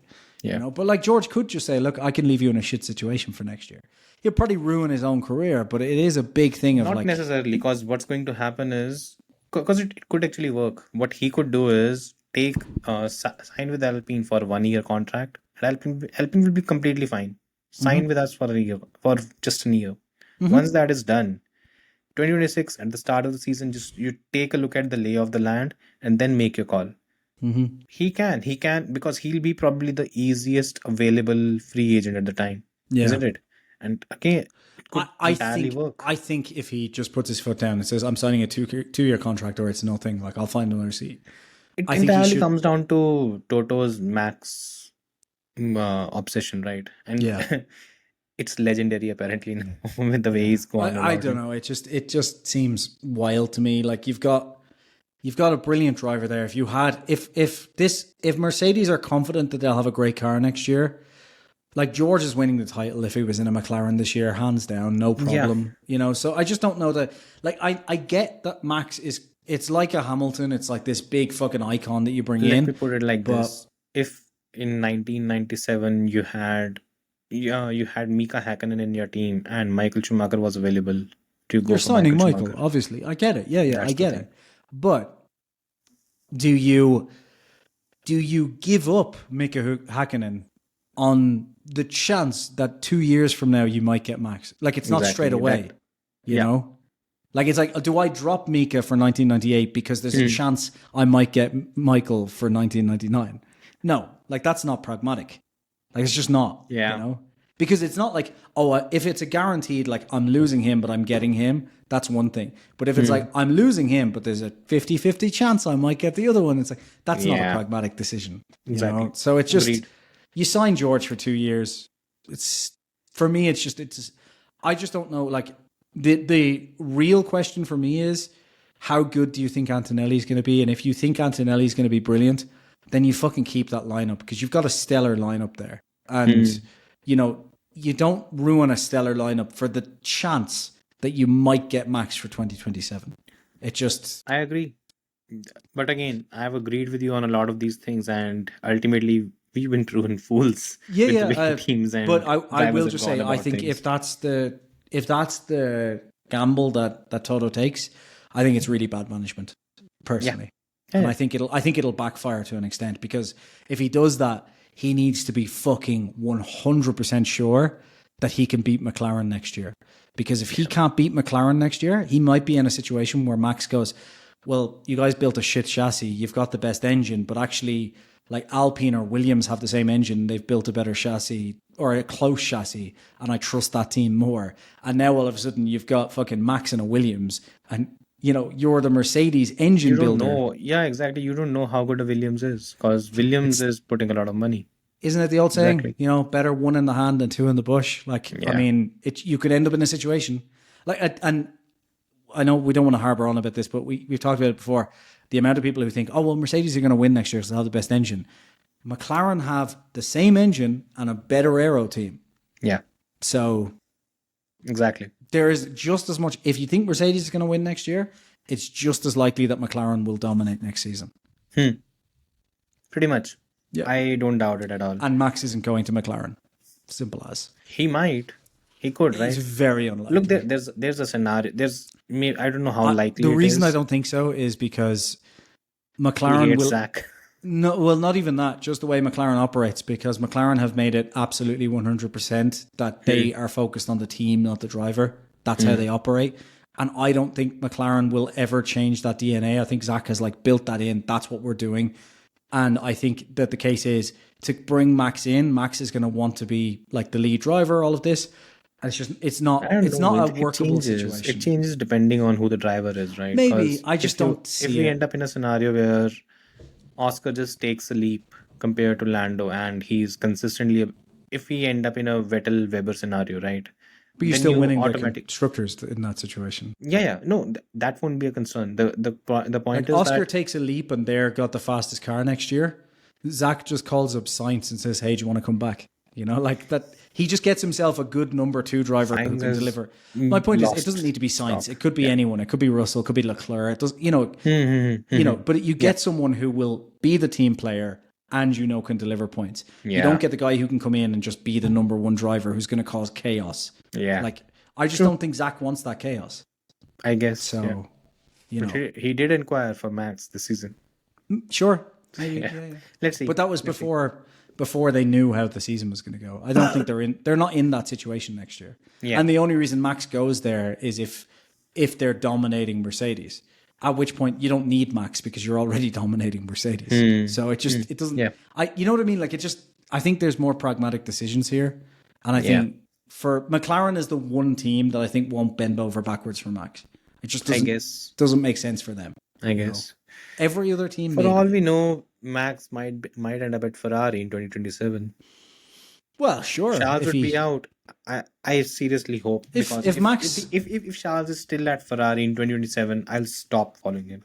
Well, if That's Max going to Ferrari would tell me that Jos has been the best manager in the world, or that Max is into BDSM. Who knows? It's one or the other. Yeah. Anyway, Moving on.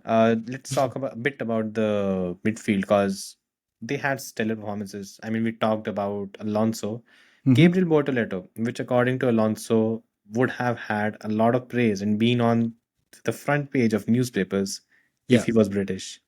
but Is he's he not. right? No, he wasn't that great. He couldn't beat Alonso, so. And Alonso's old. He's 44. Yeah. Like he should be able to eat him easily. Yeah. Should have been easy. Saber is fast, by the way. That stint from Hulkenberg, again, Hulkenberg is, I don't know what's going on. His qualifying is poor. And Which is so bizarre. which is weird, right? Because Hulkenberg's he brilliant can't hook a lap qualifier. together anymore. And Hulkenberg's famously been a brilliant qualifier. Yeah. I think it's the same case of moving to a new team. That seems to be playing the role. Maybe. I'm not sure. But there's something not right in that Qualifying as well as being like, as we've talked about with Hamilton, like qualifying is being like absolutely 1-to-1 with your car. Like, because you need to be on the limit of it all the time. So if you don't have confidence in your car, then you're not going to, like, you can have brilliant races and shit qualifying if you're not confident in the car. Because race stint, it's easier. You're not maximizing every single thing. You know, so because the race pace was stunning when he after his first pit stop, when he was just at the back, incredible. he was matching these guys, both the Ferrari and the McLarens at the front. That kind of pace from Sauber was stunning. Incredible. So Gabriel Bortoleto is there, and then, by the way, Liam Lawson, he was shat on and completely spat out by Red Bull, and he's right now getting back into the scheme of things, getting points. His future is still at stake because Lindblad again is being very impressive in F2. Alex Dunn as well, but I think we might not see him win the championship this time, which could be a bit of a. I didn't even realize how low Tsunoda in the midfield was, by the way, because they had the Red Bull He is wasn't in in this. the midfield, by the way. Red Bull's the 7th fastest car. We all know this. 11th fastest, apparently. Yeah, it's 11th fastest car. That's what's The happening. safety car is quick. Yeah. Yuki was 17th. I love how, by the way, Colapinto finally beat Gasly, finishing 18th position with Gasly in 19th. That car is such a shitbox. Just please, keep God. Colapinto for next year. He's more exciting. Yeah. And I really want Colapinto to start delivering again because you know what I missed? The Colapinto interviews last year were so good. oh yeah. Like he just constantly walked up as if he was stoned out of his mind, just like having a laugh with the people. And then like, oh, Colapinto, you just threw the car into the wall. He's like, yeah, you know, shit happens. You know, I really want that Colapinto back instead of whatever this thing is. But he's under pressure. That's the problem. Yeah, That's and the only properly problem. under pressure this time. Yeah. Yeah. I can't believe Leclerc got fourth in the 7th fastest car as well. It's crazy. Yeah.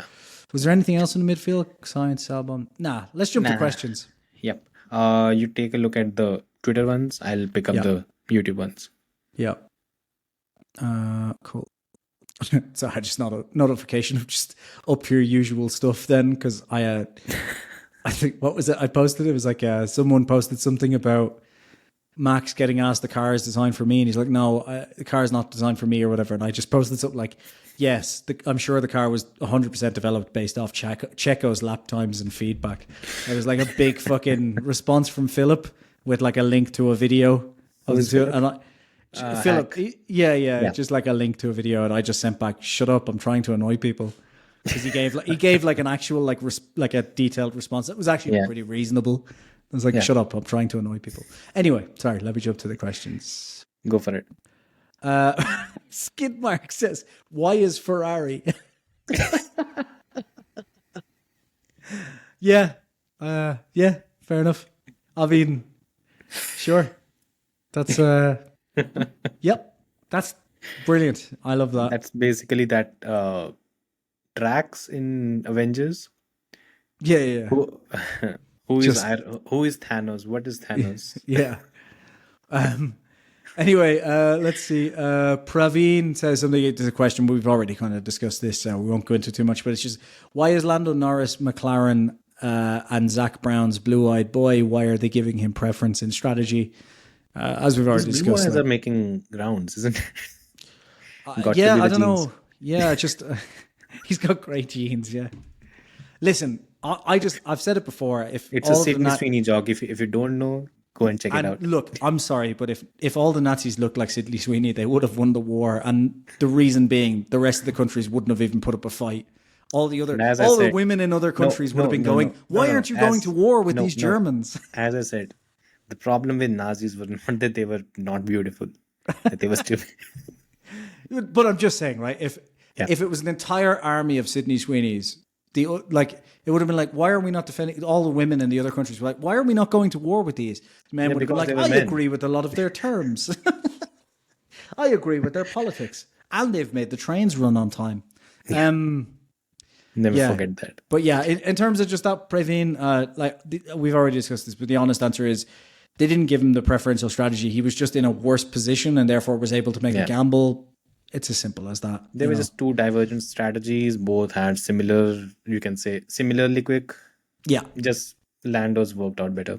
Yeah. Any more questions on your side then? Yeah, there are 9. Okay. Oh, wow. So first is from Yara Days. Mm-hmm. Can we re-evaluate Bortoletto? We already rate him highly, right? I mean, yeah, like I think honestly he's been doing. I've not a bad word to say about him because even like anyone who thinks he's been doing a bad job is just. I think his question is more on the lines of he's been underrated and not rated highly.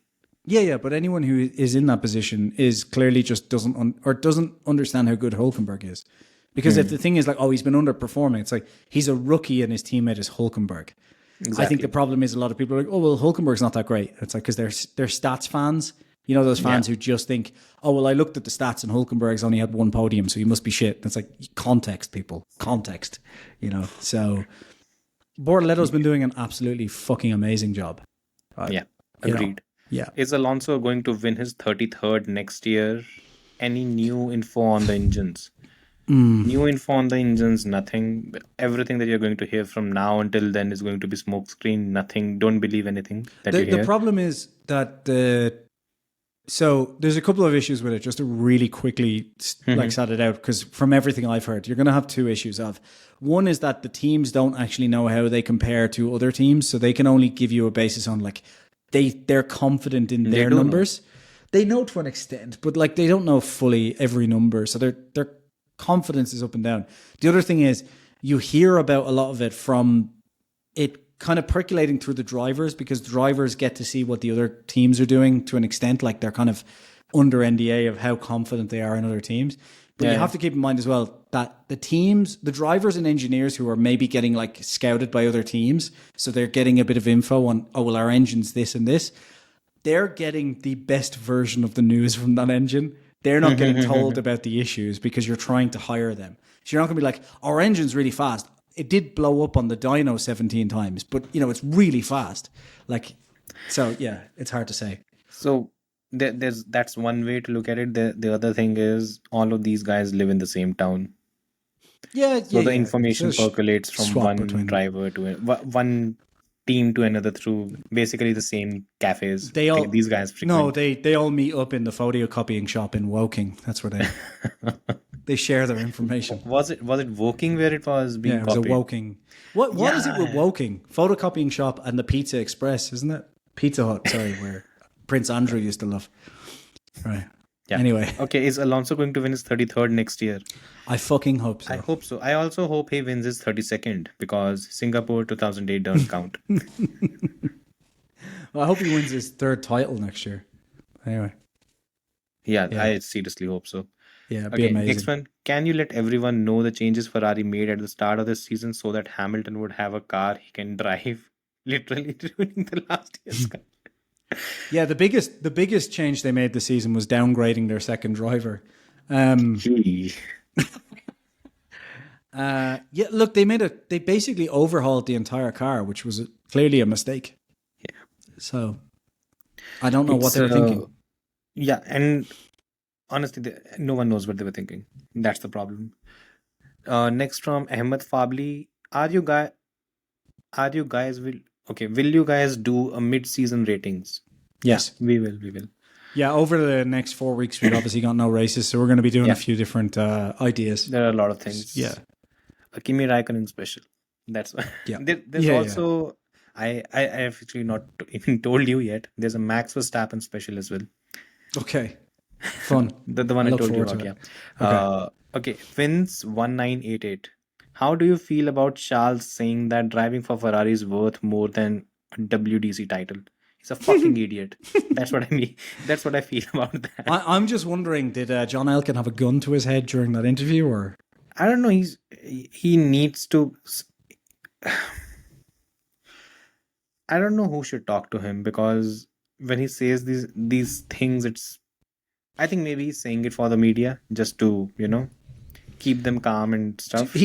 We do need to bear in mind that Ferrari have just, I think they're about to unveil or have just unveiled their new Ferrari F80 special or something. So he's probably just saying it because he's waiting for his to be. He's waiting for his to be delivered, and as soon as it comes in, he's gonna be like, "Fucking Ferrari's a piece of shit." Yeah, he's just holding out. That's all. I'm pretty sure. By the way, do you remember what Kimi Raikkonen had to say when he moved from McLaren to Ferrari? Yeah, the F80 is just about to go into production, so that's clearly the reason. He's just holding out. Yeah. That's the reason. Yeah. Again, you remember what Kimi had to say when he signed for Ferrari from McLaren? No. He said, "So, since you're leaving Ferrari, what do you see McLaren's future to be?" He said, "My rearview mirror." God bless him. Okay, and on a scale of 1 to 10, how badly did you want the two McLarens to crash on the final lap? Oh, yeah, badly. 8. I think after Oscar's botched attempt in 16 on the previous lap, I thought it was going to be a bit anticlimactic, and that's what happened. As soon as he locked up there, I thought, right, that's it. He's not going to pass him now. Yeah, because Lando was placing his car properly, and also Lando didn't move until he absolutely needed to in the So he was just taking the corner. Yeah. Would have been fun, by the way. Who would have won the race in that case? George, once again. Yeah, it's the old does nothing Lucky wins bastard. the race. Yeah. Flaky. Someone By the way, recently if you're a Max fan who thinks that if George had won that from the two crashing, he's just inheriting the win, then Spain 2016. Sorry, continue. Anyway. What are you saying? Flaky. Someone recently said on a podcast where the second word rhymes with brain. Second word rhymes with brain. DRS train. Train. DRS train. Peter's podcast. Probably. Tell me the question, we'll see. That if either Norris or Piastri wins the championship, they will be the worst champion in F1 history. Who the fuck Definitely said that? DRS. I'm sure that's a DRS train. I think it's I'm Ned. sure. Yeah, more than likely. Yeah. That person says a lot of stupid shit. I'm not insulting anyone till I know who it is, because it may be someone we want back on the podcast. Yeah. Because But we're what do you friends guys with think those about guys. one of them being a champion? Also, I think Leclerc will, no joke, end up in a mental health institution. To the second part, I absolutely agree. I don't know, definitely not the worst champion in No. F1 history. Forget about Jacques Villeneuve. Damon Hill. Damon Hill, yeah. Yeah. Nico Rosberg. There's been a few people, Nico Rosberg. Lewis Hamilton did it 6 times. I'm joking. Lewis has been brilliant. Yeah. I won't say it's the worst champion. No, because I think both of them are good. very good drivers. Like, they get a lot of shit, but they're very good drivers. Yeah. Yeah. And that's the whole thing where I wrote about the whole thing that every time there's a mistake from a Lando or an Oscar, it's bottling. But every time there's a mistake from anyone else, it's not bottling. It's the car. It's the hypocrisy. It's the level of hypocrisy. And someone said, no, just look at the 2021 season. There was no bottling. And I literally pointed out every fucking race. First race, Max bottled the win. Second race, Lewis bottled the win. Yeah. Third race, it was Max who fucked up the fastest lap. Yeah. And it's like, no, but this is different. They were fighting at a higher level. What the fuck are you talking about? Yeah. They're what both, higher level? there's no higher level than fighting for a championship. Like, what are you talking about? Also, could I just real quick, if you were to place these two drivers in a lot of seasons in the past, they would be Top far 5. better than most of the field. Like, you know, They're top 5. Last 3-4 seasons, Lando has been in top 5. Oscar wasn't. but my point is, like, I think the other thing is this current crop of drivers that we have are fucking incredible. And there's a lot of drivers. Generally speaking, like, even if I think back, there's a lot of years I can think of where there's only 3 or 4, three standout drivers on the grid. And now it's like we've got 6 or 7 standout fucking drivers. Like, really, if you put them in the fastest car, they're fighting for a world championship drivers. Like, you know, it's, So, ability to produce magic on their day. yeah. Next one, Luke Wilson. Oscar lost that race because of dirty air. Okay. I would say to an Lando- extent you could say that argument. Yeah. Lando was complaining on first stint about not being able to pass George in the final sectors, so Oscar was never going to pass Lando at the last few laps. Why was this not emphasized by the commentary? Okay, there are 2 reasons why it wasn't.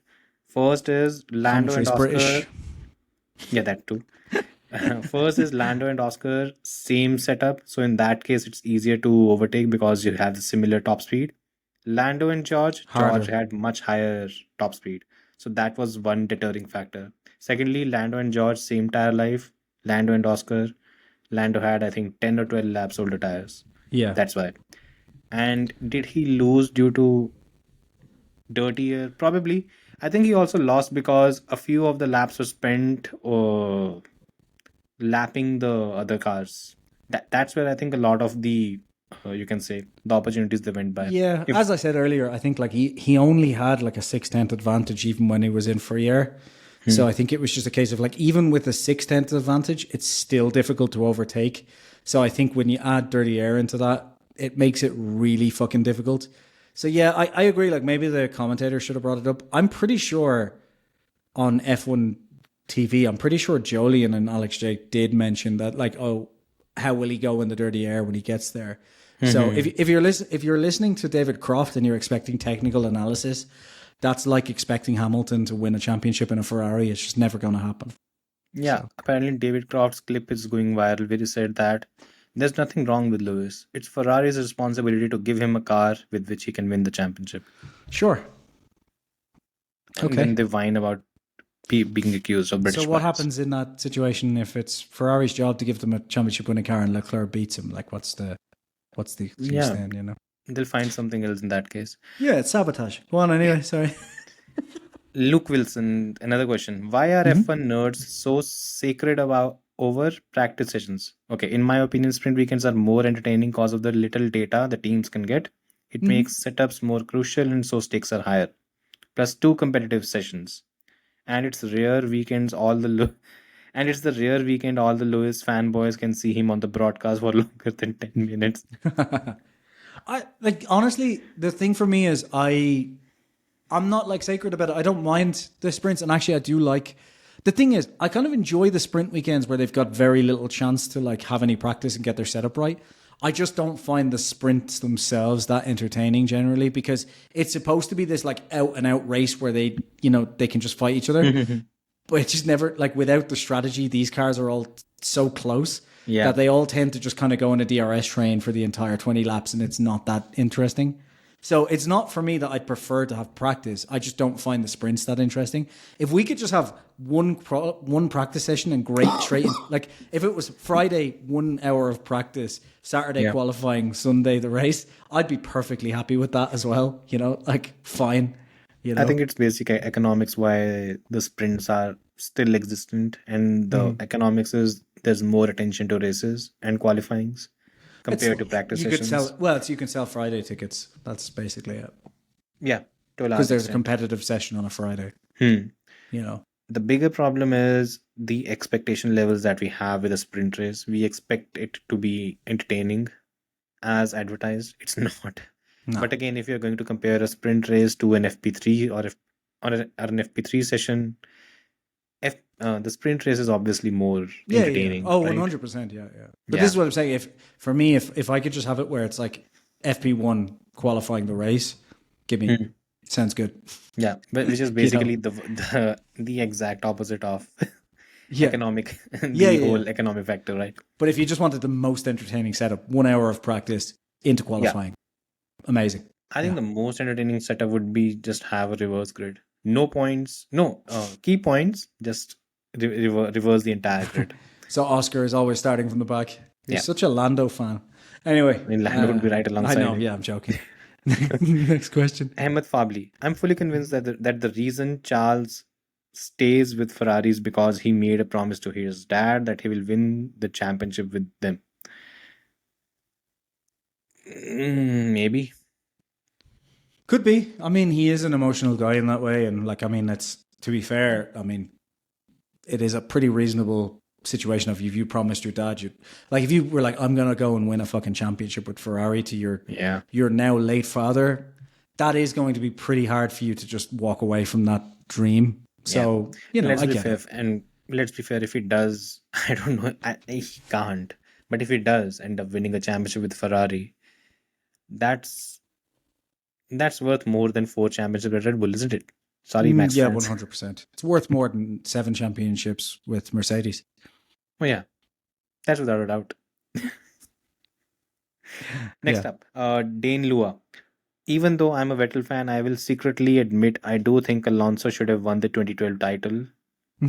Fuck off, I'm not even reading the question. Why? No fucking He way. should have. No, no way. That's blasphemy.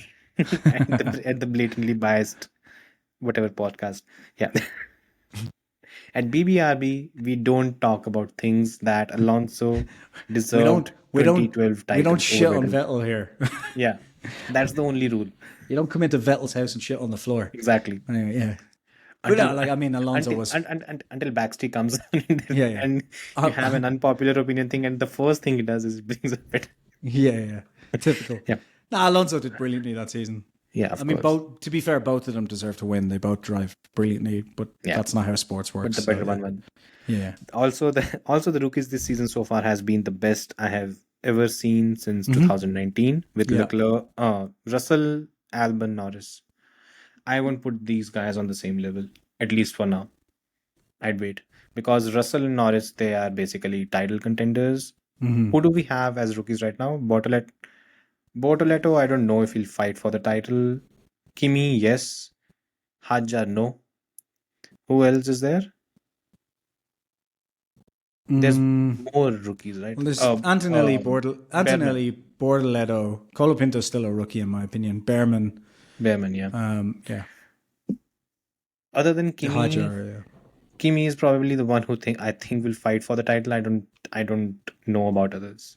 Behrman has the pace, but he's too raw, at least for now. Yeah, Hajar will obviously beat Max next year at Red Bull, so maybe. That's going to happen. There's something. I'm telling you, some weird shit is going to happen at Red Bull next season. At least in terms of driver lineup, I don't think Yuki would be there. Are we just all hoping for like a Vettel Ricardo 2014 like madness? No, not in that sense. I don't think any of these guys beat Max. No, I don't think any of them beat Max. Although, like again, in 2014, I would not have expected anyone to beat Vettel at Red Bull. So shit does go crazy. Shit does happen. Yeah. And Vettel was a Verstappen back then. I don't care what anyone says. Yeah. Some guy said, Vettel was never a Verstappen. I was like, you weren't watching in 2013. Go fuck yourself. Anyway, yeah. Okay, final. Okay, I will say this. While I don't rate Lewis highly as Max and Seb Vettel, I do feel some sympathy towards him. Yeah, this you can do. Yeah, He is still a great driver and one of the best F1 drivers in history, and it is a shame he's struggling this much. He even says, "I'm a useless driver." But Jonathan B. Okay, so the whole crux of the thing is he feels sympathy for Lewis. We all do, but I don't feel sympathy for one thing, which is the media that's mollycoddling him. While it did not do that for Alonso when he was chucked out in 2018, he didn't want to be in Formula One. The kind of language that was used for him was pathetic. Similarly, by 2019, Brundle wanted Vettel to retire, so I have zero sympathies for those guys.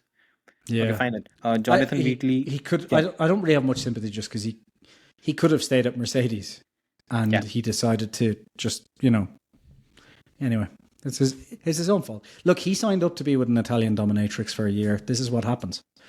Pretty much. Yeah. Jonathan Wheatley also has to be given huge credit for Sauber because last year they were firmly the backmarkers.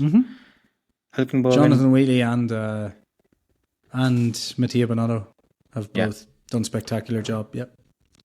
Hülkenberg and Bortoleto need to be given credit as well, especially Bortoleto in this race, Hülkenberg in Silverstone, where he was the one who made all the strategy calls, correct? Yeah, fine, agreed. As I said before, being on par with Hülkenberg as a rookie is impressive. Just, simple as. He's doing a brilliant job, and ultimately, I think for Audi he will be the future, at least for the next couple of years. Then you see what happens next, isn't it? Yeah. Yep. Cool. On that note, everybody. Thanks for watching. I have to go take my daughter to McDonald's because she's been shouting at me all morning to bring her to McDonald's. So that's why I have to go. I might also order some McDonald's. I'm hungry right now. Yeah. Cool. All right. Take care, it easy, guys. guys. Bye-bye. Bye. Hülkenberg for champion.